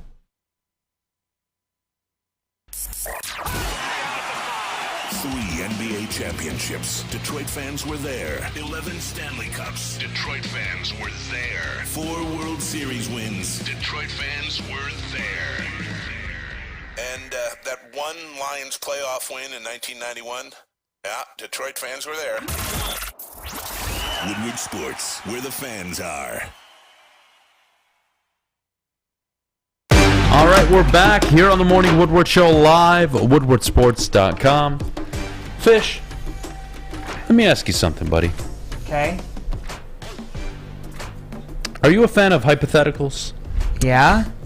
I mean, depending on what hypothetical it is. All right. Yeah. So let's play a game. Oh, boy. Real quick before we get to this mock draft. Okay. Right? If I offered you 4 times your current salary. Okay. Along with free Lunchables, would that be enough for you to stay? I mean, maybe. You'd consider it? I'd consider it. We got to make a formal offer. The free Lunchables is a key part of that deal. I do eat some other than Lunchables, by the way. Just for those wondering, I do eat other than Lunchables. Fish, if I'm your agent, I'd ask Adam, what flavor are those Lunchables? Like, we got to get to the whatever specifics. He wants. Whatever he wants. We're willing to negotiate. Okay, Fish, then I advise you to take that deal. Hey, Lunchables are good, though. Along with a Capri Sun every day. Oh, now he's just sprinkling on top of that. Now he's just Capri Sun Lunchables and 4 times your Well, salary. if I get like the big Lunchable, it comes with the Capri Sun. So there oh you my go. God, how do you know that? Well, I mean, I didn't know that. I didn't know that. You didn't know that? No, I didn't know. You get the big one comes with the 2 different brands? Well, no, they have like the small one, which is just like the Lunchable itself, and they have like the big one, which has like the juice, and then like a candy bar, a Crunch, Reese's, whatever they choose to put in it. God bless. It's like the Deshaun Watson contract. You don't just walk by the deli aisle and you just see Lunchables there. They're there. You might not like hunt and peck, but you see them. You see like the big boxes, and they got the little ones. All right, fair enough. Well, look, mock draft time. Here we go. 2.0, the second week. I can't wait. Last week, full transparency, I traded up for Jalen Carter. And, after sitting on it, it's not so realistic. I don't think it happens. I don't think it's possible. And I don't want to work with hypotheticals that don't benefit the team or make sense or are realistic at all. Okay? So in today's iteration, I traded back with Carolina. And what I did, Jeff, was I gave them a nice chunk of change, actually. I gave them picks number 6, pick number 55, and a future first-rounder. Next year's first-rounder. For Carolina's 9th overall pick, their 39th overall pick, a future first and a future second. So I give them 2024, All right, and the Lions, by the way, 2024 pick. But I get Carolina's, and I like to think the Lions are going to be picking next year between 18 and 24. That's like the medium, the high. That's where I'm at. So I'm willing to give up that pick to a Carolina team I think wins 4 or 5 games this year. So yeah, I'm giving up 6. I'm giving up a second rounder. I'm giving up a future 1. But I'm getting a future 1, Jeff. A future 2. A current 1 and a current 2. Fair enough. Yeah, that's pretty fair. I like it. You like it? Yeah. All right, well, let's get to the board. Pick number 9, I don't waste any time. I'm not taking a corner at 9 or 6. Very tough for me to do it, especially with this kid on the board. I don't want to miss my opportunity. Kalijah Kancey, you'll be seeing him for months to come on my draft boards. Honestly, the more I watch, the more I'm probably not moving off. Maybe for the sake of our mock drafts, maybe I'll throw out one mock where he's not part of the plan. But to me, this guy is a home run. I absolutely love him. Christian Gonzalez at 18. This was nice. I wasn't expecting this. Yeah, Joey Porter was on the board. That's typically my default, who I usually just wait to be available. The fact that Christian Gonzalez was available at 18 to me, how do I not? Yeah, it makes more sense. Not that you didn't do it right, but usually you see Gonzalez go 9, and then you'd see Kancey there at 18. But you were able to get Gonzalez at 18, so it worked out. You can't convince me that NFL GMs over the coming months, after the combine, which starts tomorrow, I believe, you got a lot of time coming up. Yeah, there's Witherspoon. Yeah, there's Porter. Yeah, there's Gonzalez. It's nice. They're gonna watch this kid. They're going to see him in person now. They're going to get up close and personal, and they're going to realize he's been a game wrecker for 3 years in college. They're going to realize over the last 2 years he's been one of the best at his position. Uber productive in college. He has an innate ability to use his leverage, which people love to criticize. Oh, he's short. His arms aren't as long. You know what? He drives a lot of power, generates a lot of power. With his legs. His lower body, second to none among his position. Love the kid.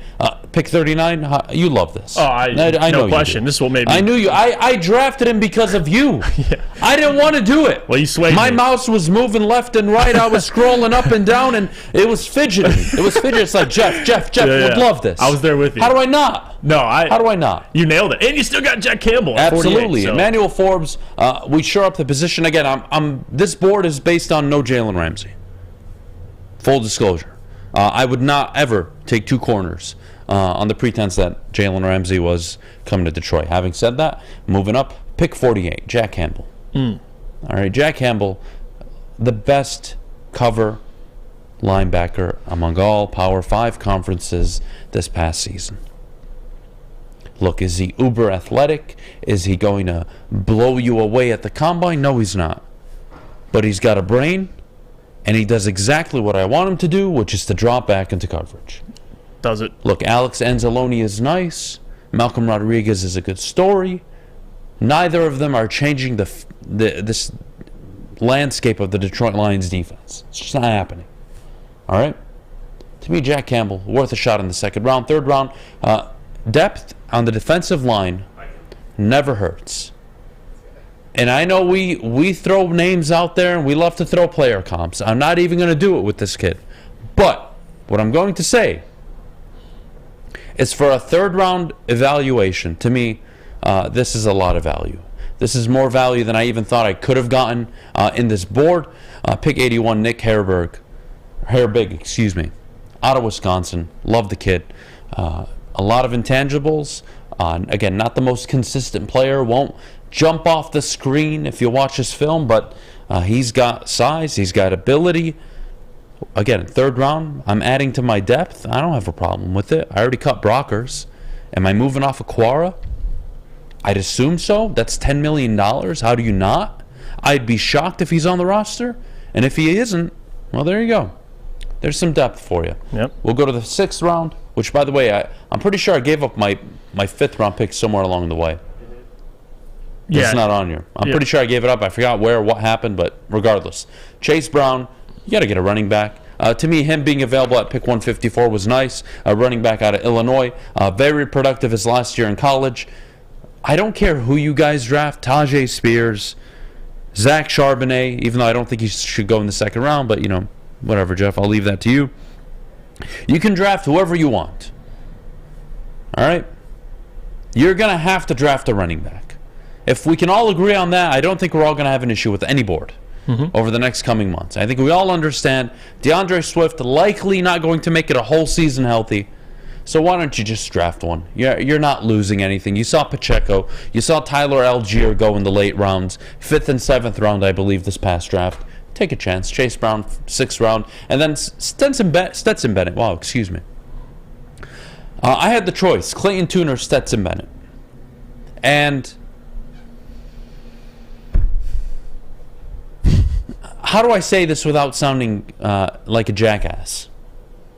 This is like a whatever pick to me. It's like, oh, he's available? Yeah, why not? Like, literally, let him come to camp and let him compete to be the backup. And if he's something more than that, holy hell, cool. And if he can't even be the backup, great. It's a 6th round draft pick. I'm not losing sleep over it. Fair?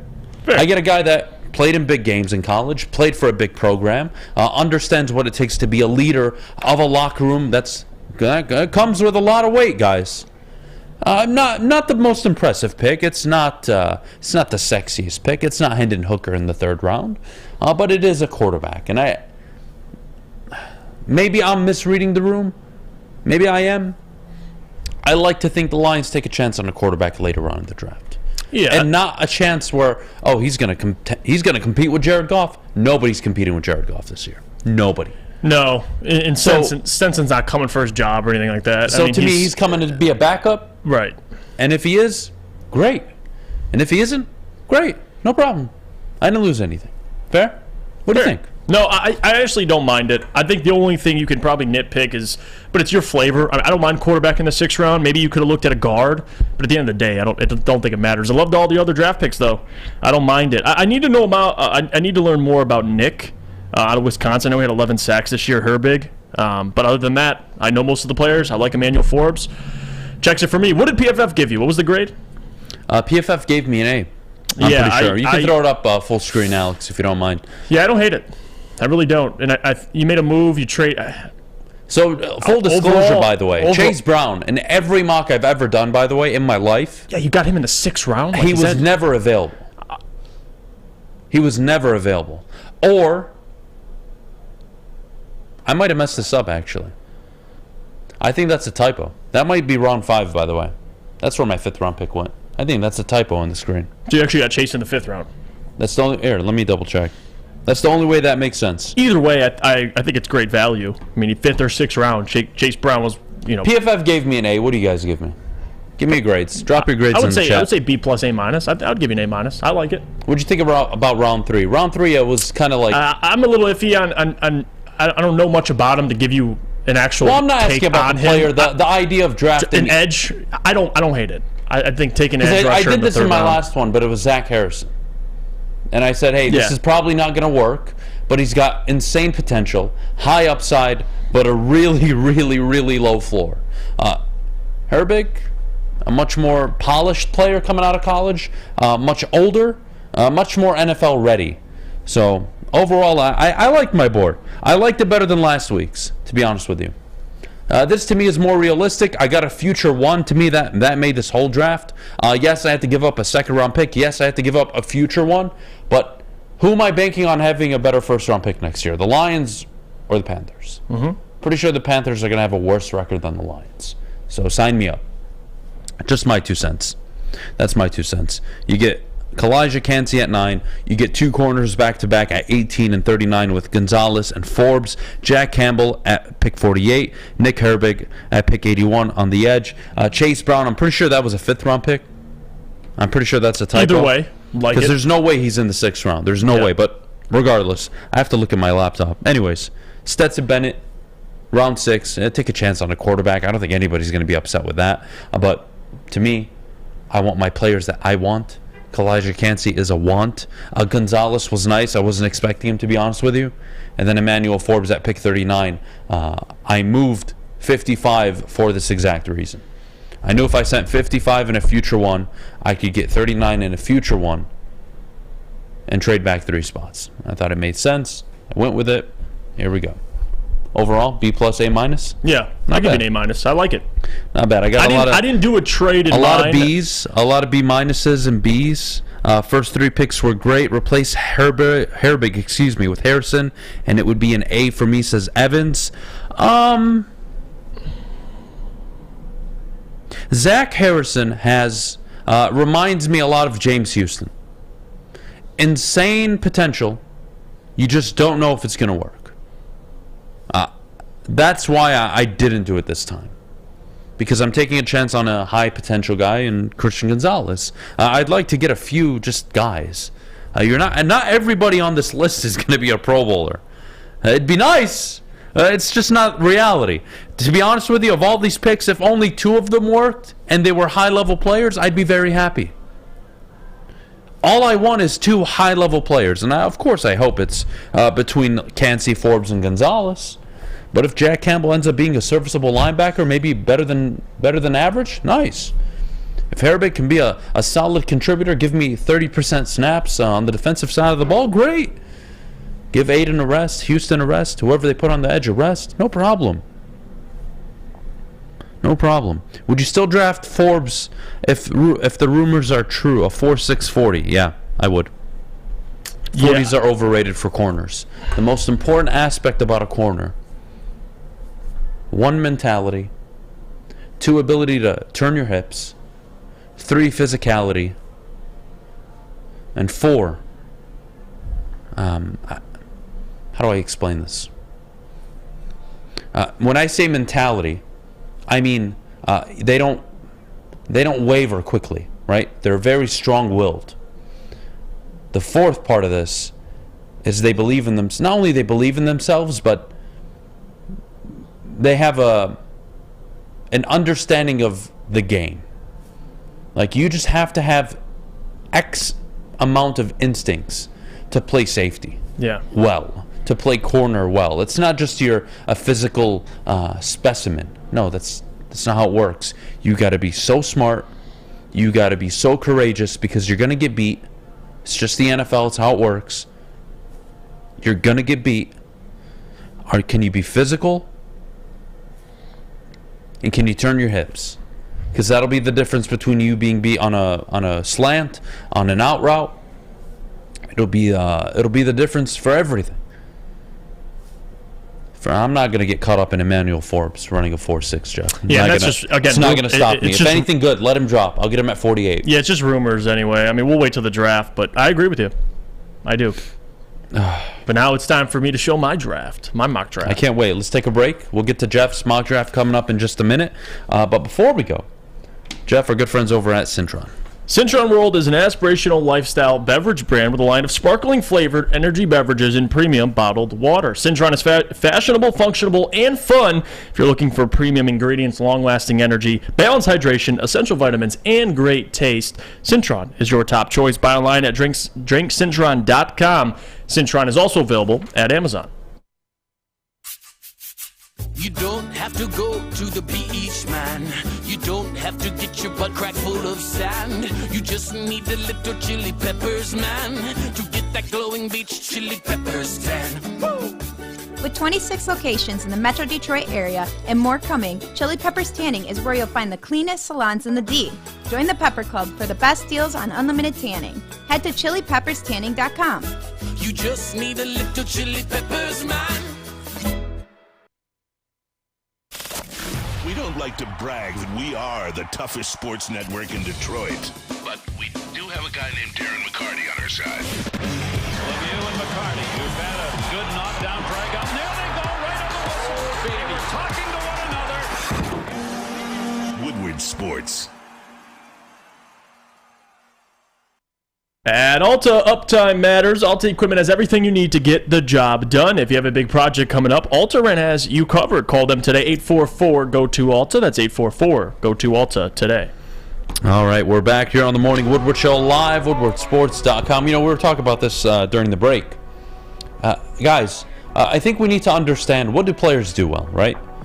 Ali McNeil, what is his purpose on this Detroit Lions defensive front? It is to basically wreak havoc in the run defensive side of the thing. Now, would I be naive to say Kalijah Kancey is an elite run stopper? Yeah, that's pretty naive of me. He's not. But he's an elite pass rusher.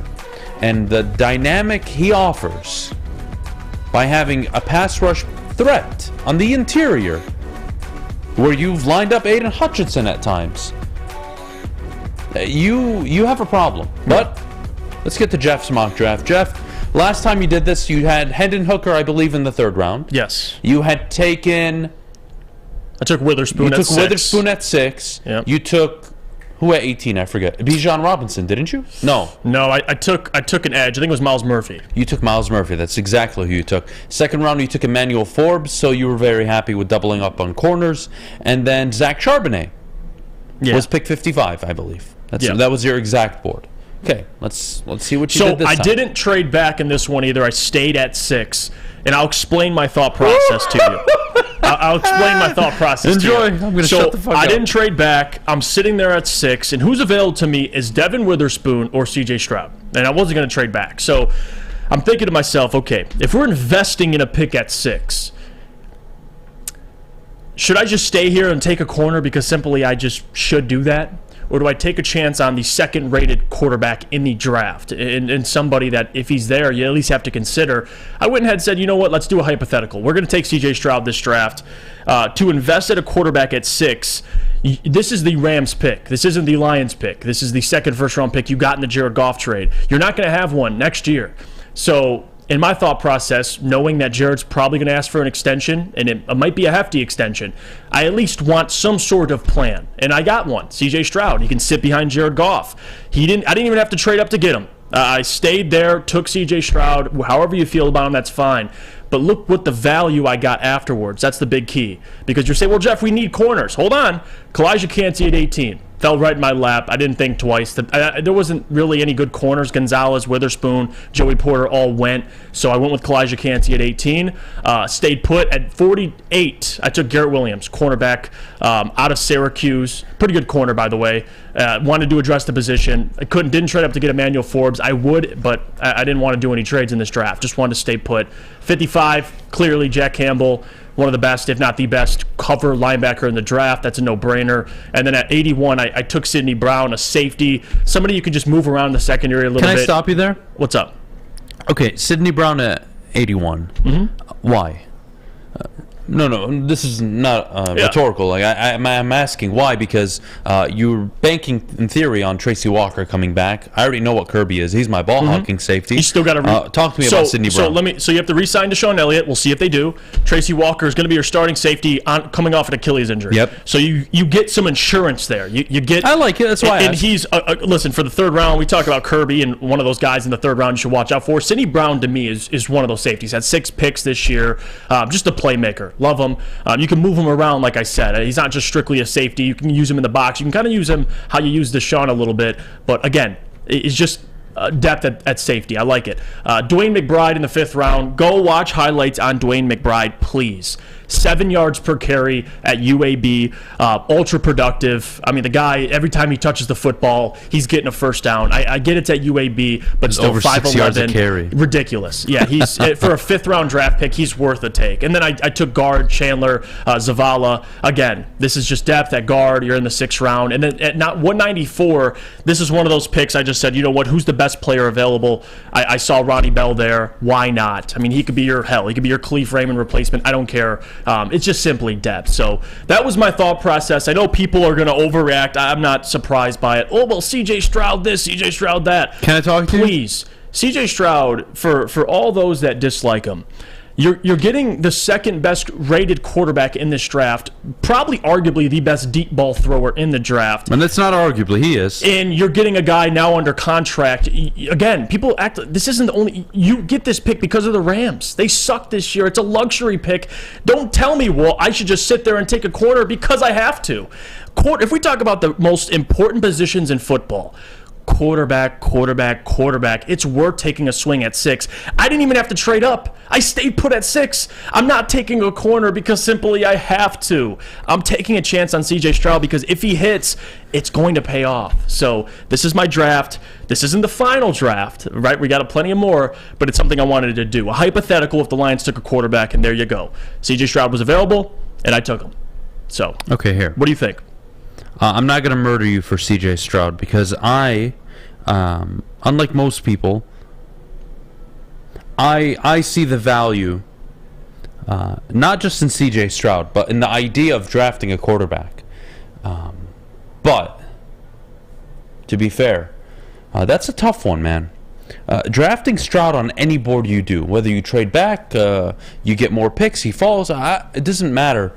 It's always going to be a tough sell because he's not going to be on the field in 23, right?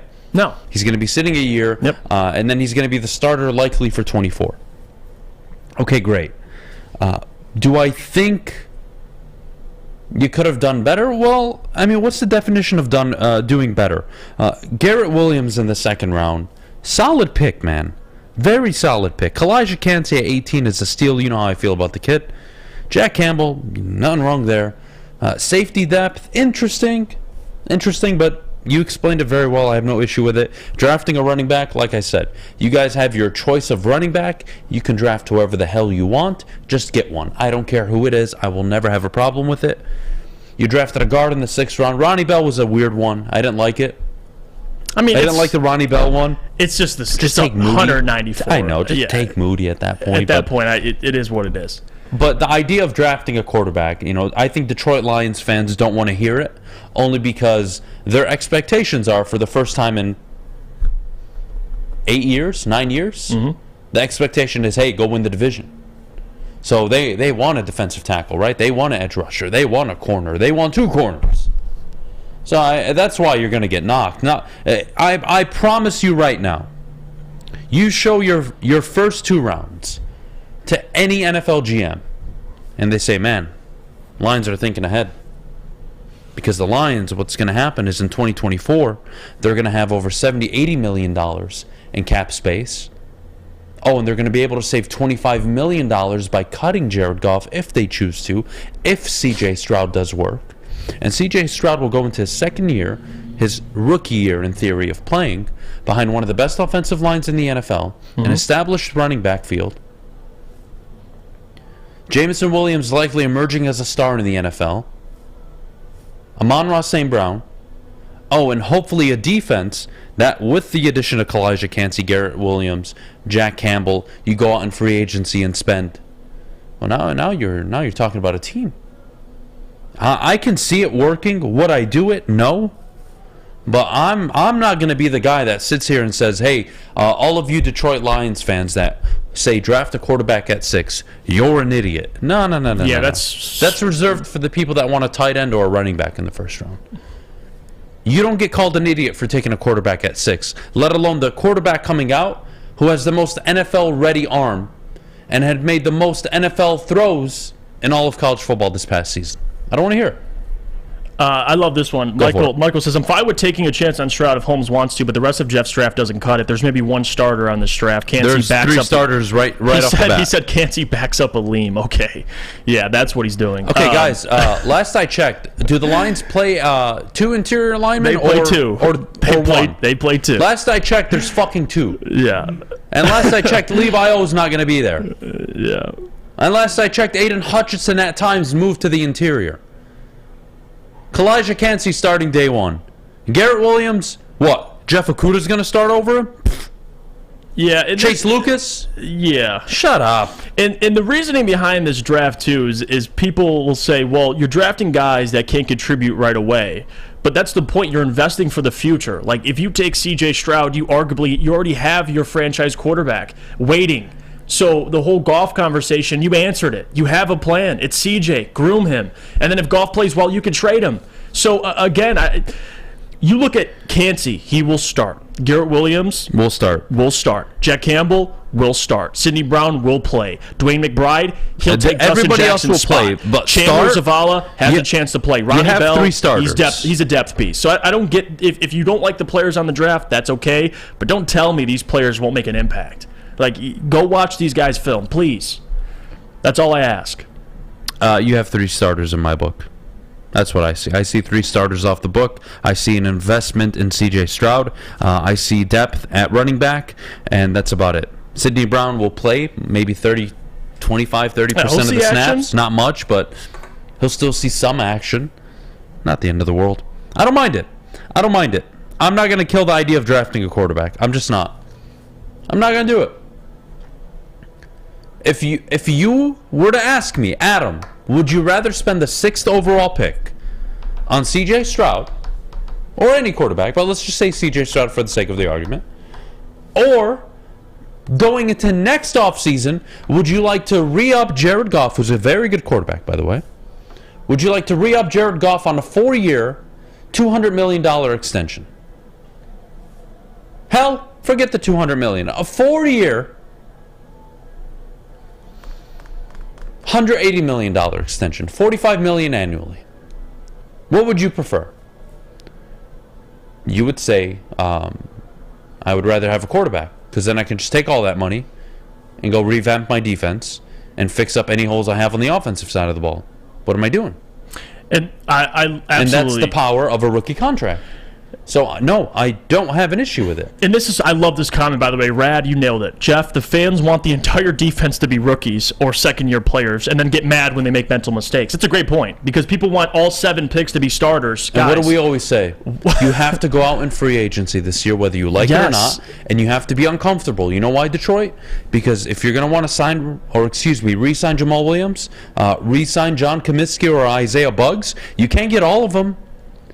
Because ideally, you go out and get a veteran corner to come help out these kids. Mm-hmm. You go get a veteran linebacker.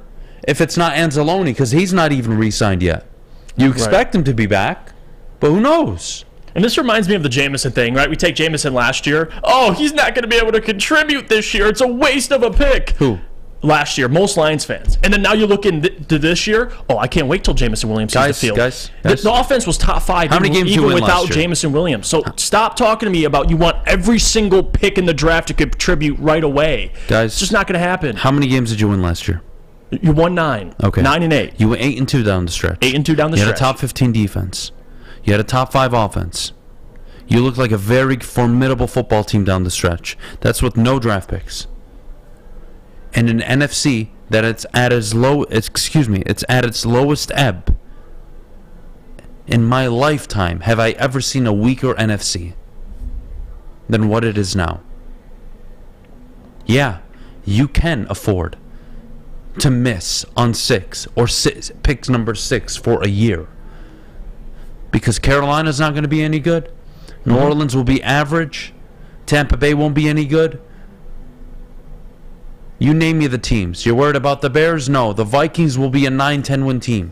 The Packers, not worried about them. The Rams will be average. 9-10 wins at best, if they're lucky. Arizona's not going to be any good.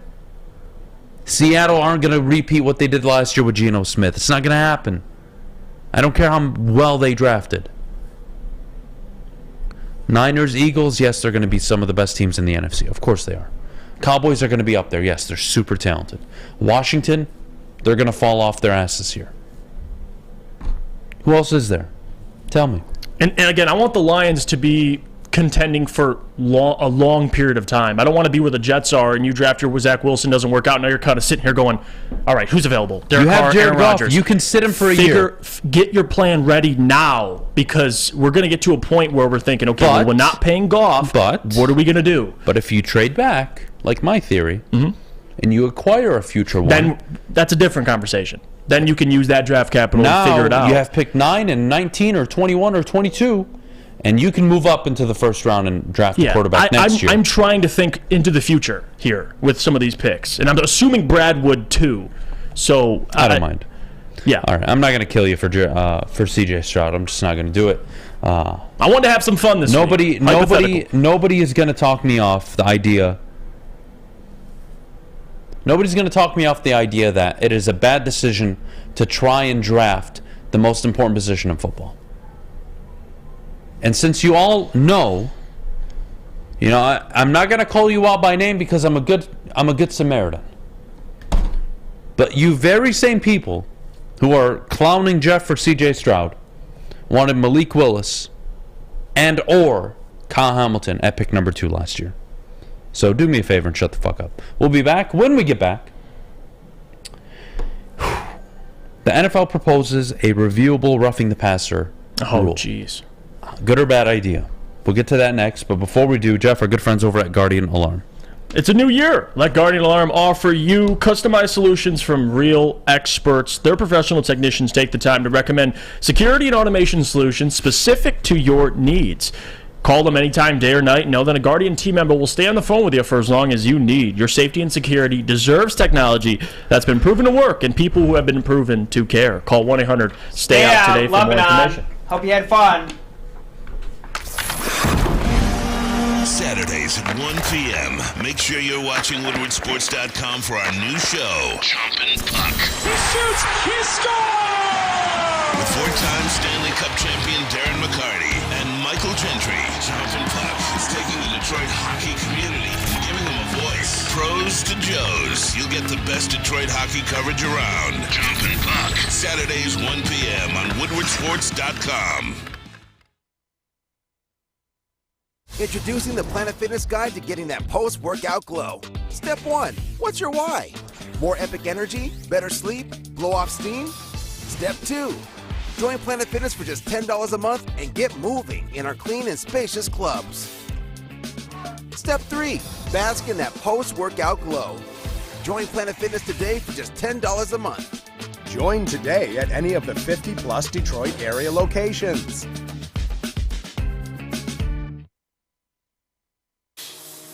It's a great day to get some Centron in your life. Okay. There it is. Centron, here we go. Gotta grab the cranberry. Oh wait, it's 2 for $4. Gotta double up with the classic as well. Centron World, baby. Centron, available at select Krogers, and if you wanna know how, go to @CentronWorld.com. You get dope like me.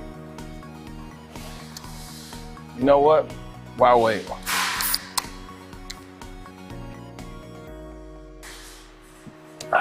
Great taste, guaranteed.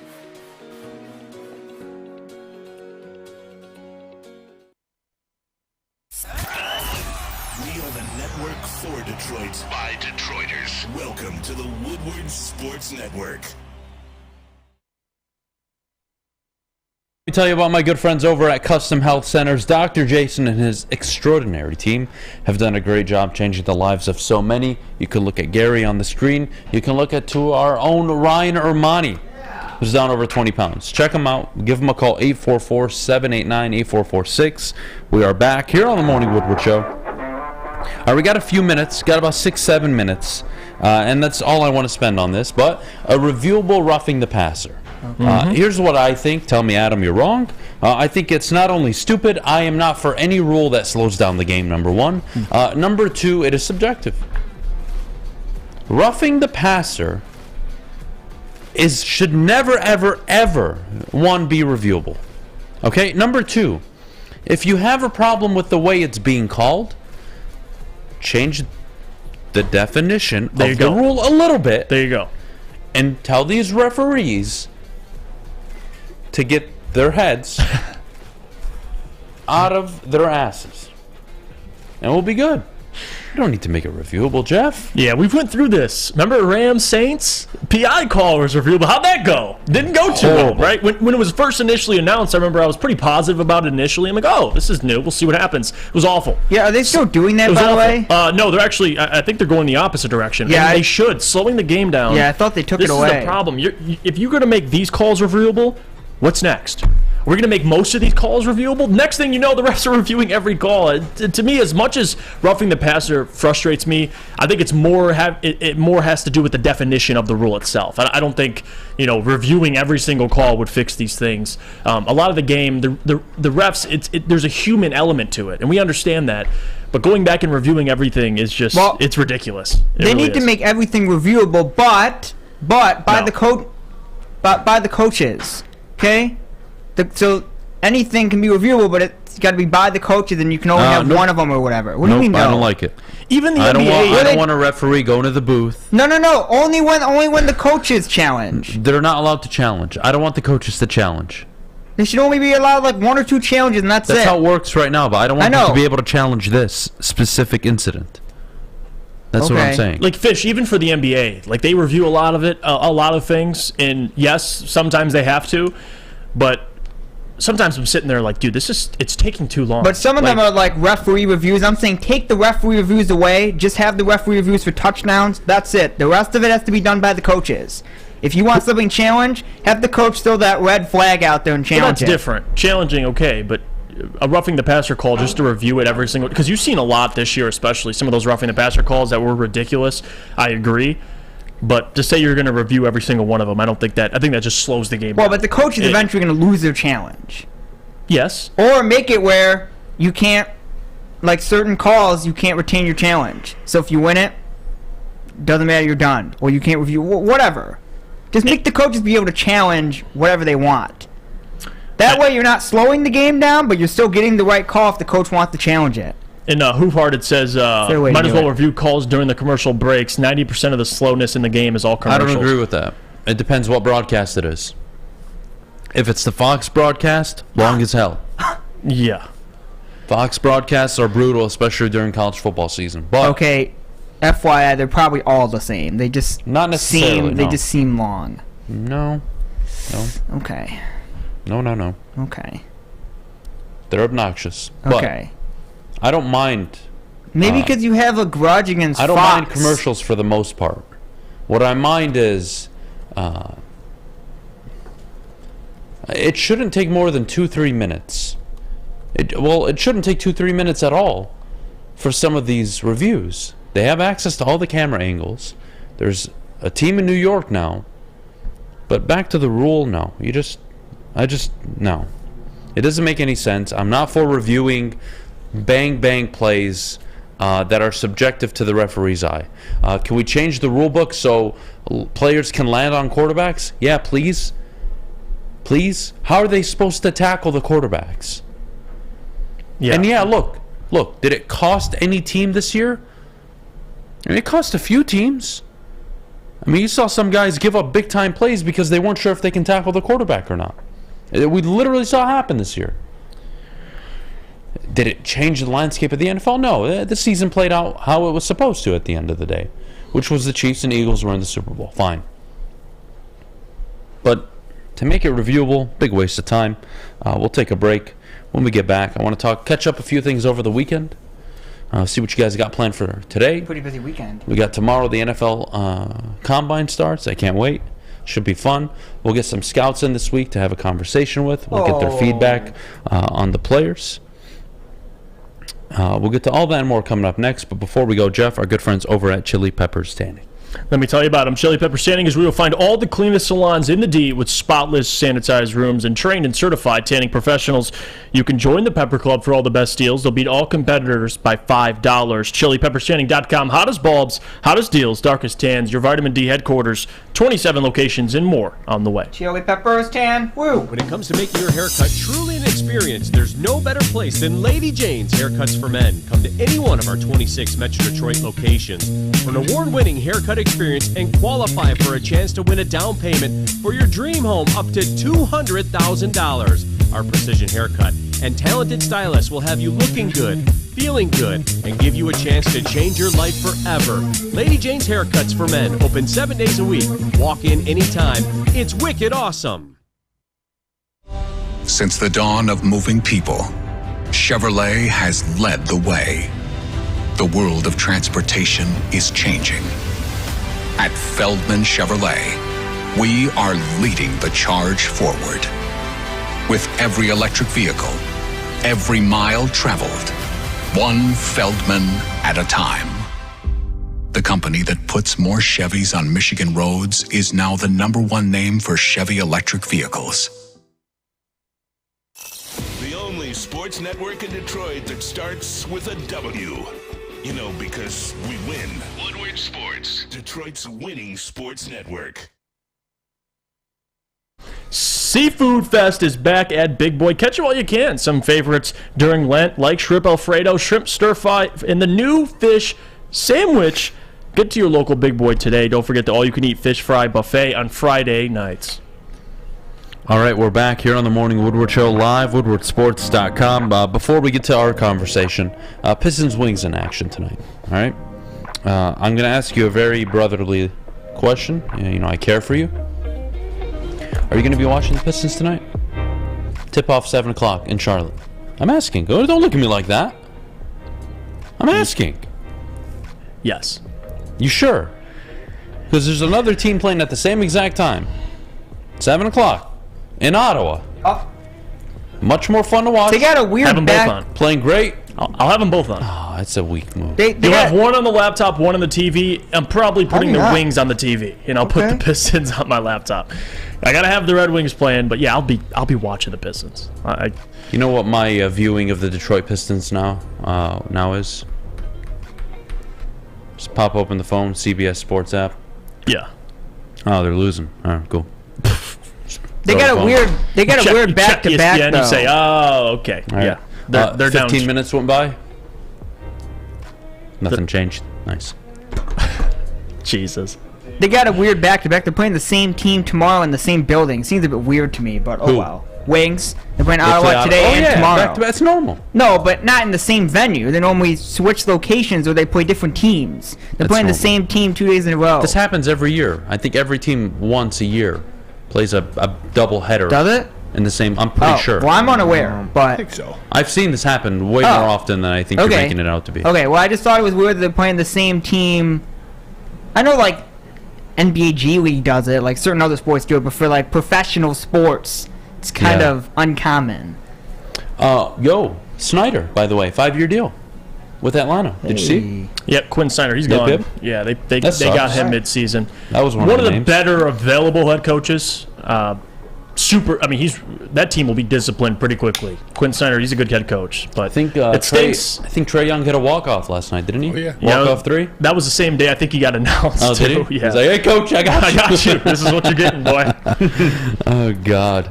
Better duo, Young/Stroud or Williams and May? Can I bring this conversation up too? Because I see more and more people, and this isn't just today. I've seen this over the last couple weeks. We've been talking about this for a while. But people trying to tell me and you and others, well, why are you taking a quarterback this year when you can go take Caleb Williams and Drake May? Well, I'd love to know how you're going to get that pick. how in the hell are you going to get those guys? And I would love to know because let's just base it off this year, right? So the Lions pick 18, because next year you're not going to have another first-round pick, assuming. We don't know what the Lions can do, but right now you won't. They pick 18 with their record of 9-8. Do you think they'll get better? Let me ask you this. I got one better for you. Okay. You have picks 6 and 18 next year. Do you think you can move up to 1 or 2? No. You think... Oh, let me reverse engineer it now. If you're picking at 1 or 2 next year and you need a quarterback, are you trading back with the Detroit Lions? No. Not at all. You're taking your quarterback. Yeah. Was it negotiable to trade up for Trevor Lawrence? No. It's not negotiable to trade up for Caleb Williams. Joe Burrow. Or Drake May or Joe Burrow. No one's getting those guys. If Houston were picking at 1, it would be an untradeable pick. Mm-hmm. But because Chicago's at 1, they'll trade it because they have Justin Fields. They like it. Good for them. But they're trading it to who? Teams that are at 3, That 4, need a quarterback. 5. Well, even at 6, if the Lions were sitting here right now, this year, would you trade up to number 1 overall for Bryce Young? No, you wouldn't. You'd be giving up all your assets, and you have a quarterback right now that is playing at an excellent level, at a top 10 level, actually. No, I'm not interested. I'm not interested in trading up. Well, you can do it next year. Well, I'm probably going to have pick 20, 21, 22. Yeah. Likely. I don't know what team I'm convincing to trade out of the top 2. You're not doing it. I'll help you. Even if I give you 3 happening. future first-round picks, you're going to look at me and say, okay, let me understand what you want me to do. You want me to give you the first overall pick for this year's 22nd overall pick, yeah, a second rounder, and 2 future ones. Go fuck yourself. Yeah, it's not happening. If I have the number 1 or number 2 pick, I'm not trading 20 spots back. That's not happening. I'm sorry. So it doesn't make any sense. And Funky, I agree. The only way we get one of those quarterbacks next year is if we trade back with Carolina and get their next year's first and Carolina wins. You nailed it. But people talking to me. That's how you plan ahead. People telling me like it's a for sure thing. Well, don't worry, Jeff. Don't take CJ or any of these guys. We'll take Drake. No, it's not how that works. It's not how that works. If you're lucky, again, there's a few unsung heroes next year that climb up. But even then, I want you all to remember the Chiefs, as much as I like to use them as an example, are also an anomaly. It is uncommon that you go 12-4 and are able to trade up 10, 12 spots and draft Patrick fucking Mahomes at pick number 10. Very, very uncommon, by the way. Yeah. It doesn't happen. So, where do these quarterbacks usually go? Justin Herbert, 6. Josh Allen, 7th. Lamar, 32.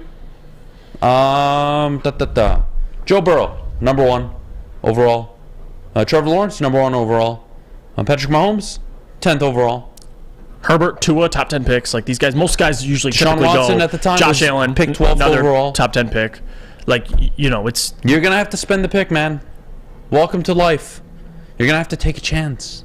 You're going to have to be risky. You have to take a chance in life, guys. Sometimes in life, we get so accustomed to being in the same situation that we don't want to break out of that habit. And sometimes, damn it, you have to better yourself. Now, it may not pay off in the beginning. You may leave your job today, and you may be hurting for 3, 4, 5, 6 months. But a year from now, 2 years from now, you'll be much better off. Be much happier.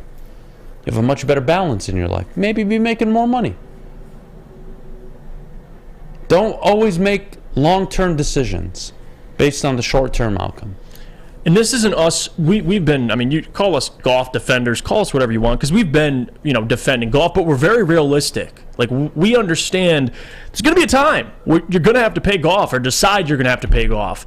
You have the 6th pick this year. You're allowed to take that risk. I wouldn't be mad. People say, I trust Brad Holmes, but if he takes CJ Stroud, all of a sudden you're not going to trust Brad Holmes. Like, that's the most ridiculous thing I've ever heard in my life. So, again, the taking a quarterback this year, I don't have a problem with it. Is it something that I'm sold on? They have to take a quarterback? No. But if CJ's there, Bryce is there, yeah, I don't mind if they do. Again, because, this is the big thing with, you saw Tua and Herbert be taken after Okudah, because Okudah was the right pick. He can come in and contribute right away. Well, a year or two after, Lions fans, we took Okudah. We should have took Tua or Herbert. Taking a quarterback, I will never have a problem with taking a chance on a guy. I won't. Now, there's guys I like and guys I don't like. But let's say if it's Will Levis, I'm not going to sit here and say Brad is an idiot. I have to see these things play out. So I understand the philosophy. Next year, we're expecting them to be picking somewhere in the 20s. It's going to be almost impossible to trade up and try and get one of these top guys. I'm sorry, it just is. So to me, I don't have an issue with it. I just love that people assume you could just go get Caleb Williams or assume you could just go get Drake May. Unless those guys have a disaster year next year, it's not happening. So I love the optimism, but you got to start thinking realistic here when it comes to the quarterback position. You got to be realistic. As much as we might defend Goff, the numbers are the numbers, and we're approaching a time where you're going to have to make a tough decision. We got to start thinking about the future. I can't wait to see it play out. When we get back, mailbag time. Get your questions in the chat for myself, Jeff, and Fish. We'll be right back. But before we go, Jeff, our good friends over at Swiss Insurance. Be sure to check with Swiss Insurance this week for your commercial insurance review. Swiss can help make sure you have the proper coverage. Swiss Insurance, give us a shot, and you won't be disappointed. Mark at SwissINS.com. Contact them. By now you know me, Christina Gennari, as the obvious choice in real estate. And you know my website, soldchristina.com, as your #1 resource for buying or selling your home. Myself, along with my amazing staff, pride ourselves on making your home buying and selling experience a relaxing and easy one. Come see why we are the obvious choice. Christina Gennari at soldchristina.com, the obvious choice in real estate. Get a shot up. This is for the win. All of Detroit's sports teams live on Woodward.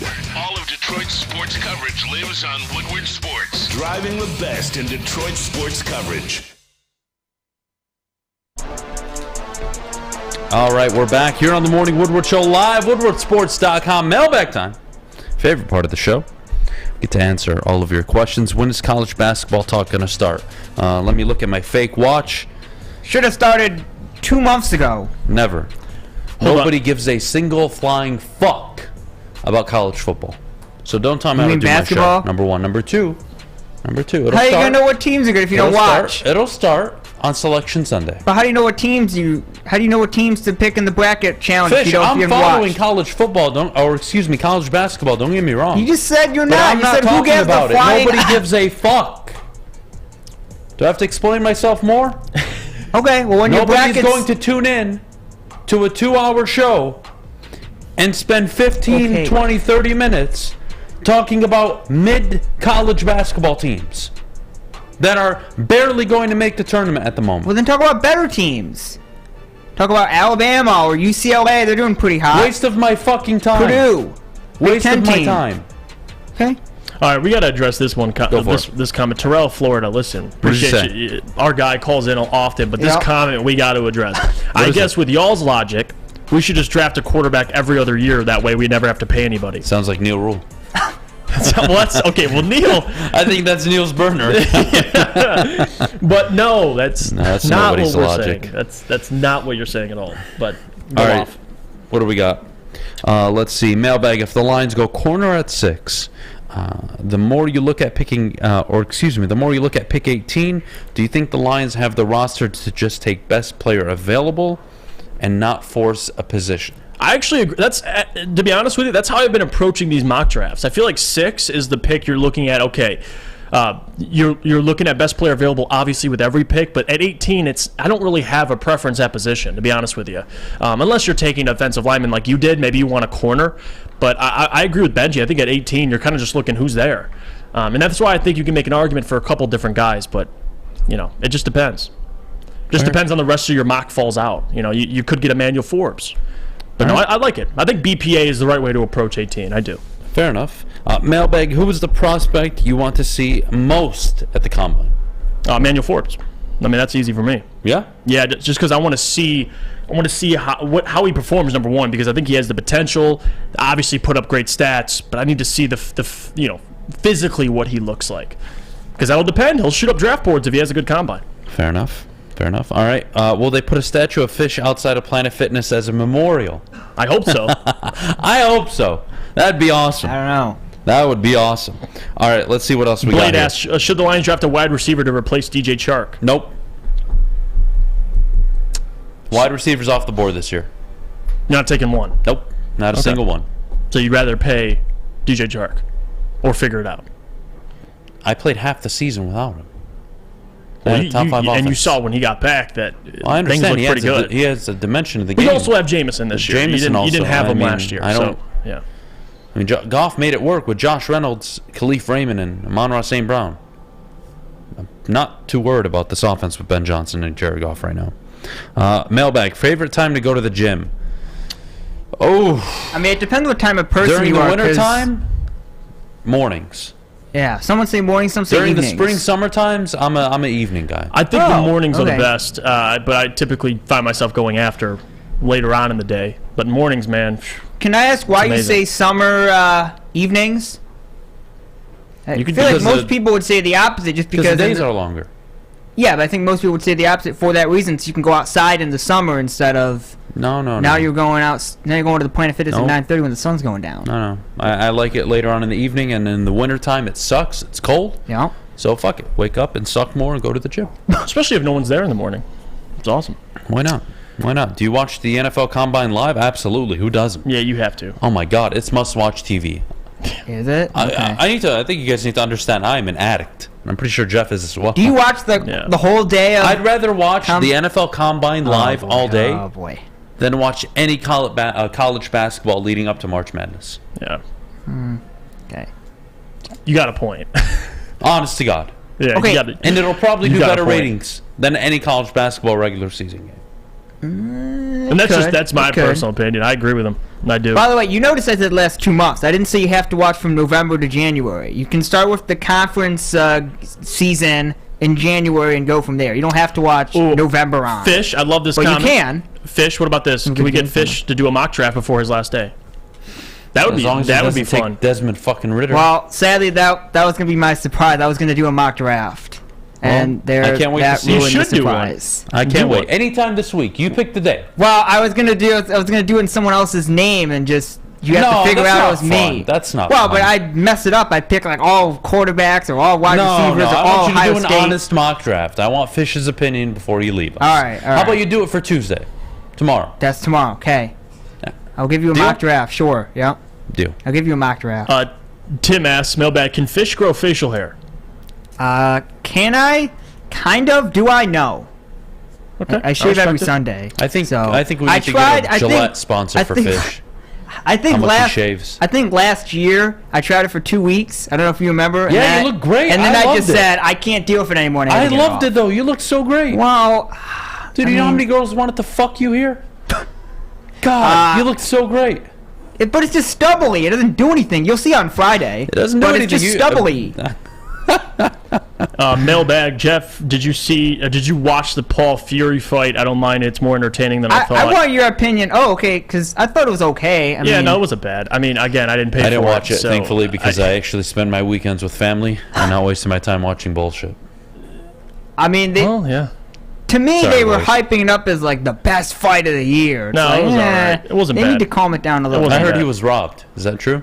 I don't want to say he was robbed, saw that but a little he bit. didn't fight as well as we've seen him fight, Because he fought an actual beforehand. boxer? Yeah. Even though he's an amateur? Yeah, well, Noah says, Mailbag, could Cade, Ivy, and Scoot coexist well on the court? Yes. Because of Cade's versatility. I mean, you look at he could play the small forward position, and Scoot. I don't think so. All right. Who's your Marcus Smart? That's what I think of. Who's your Marcus Smart? Yeah, in that scenario. It's got to be Ivy. I mean, yeah, he's got to get better as a defender. But Well, I'm just saying. and that's assuming you're picking two. Well, I'm assuming Jalen Brown and Jason Tatum are my 1 and 2, with Smart being the 3, and he handles the ball a lot, but Yeah, that doesn't. I don't know. I don't know how I feel and about Scoot's that. a unit too, man. Brandon Miller makes more sense to me. Built like a linebacker. Oh, Brandon Miller makes more sense. Now you're talking my language. Just pat me down. Yeah. Oh my God.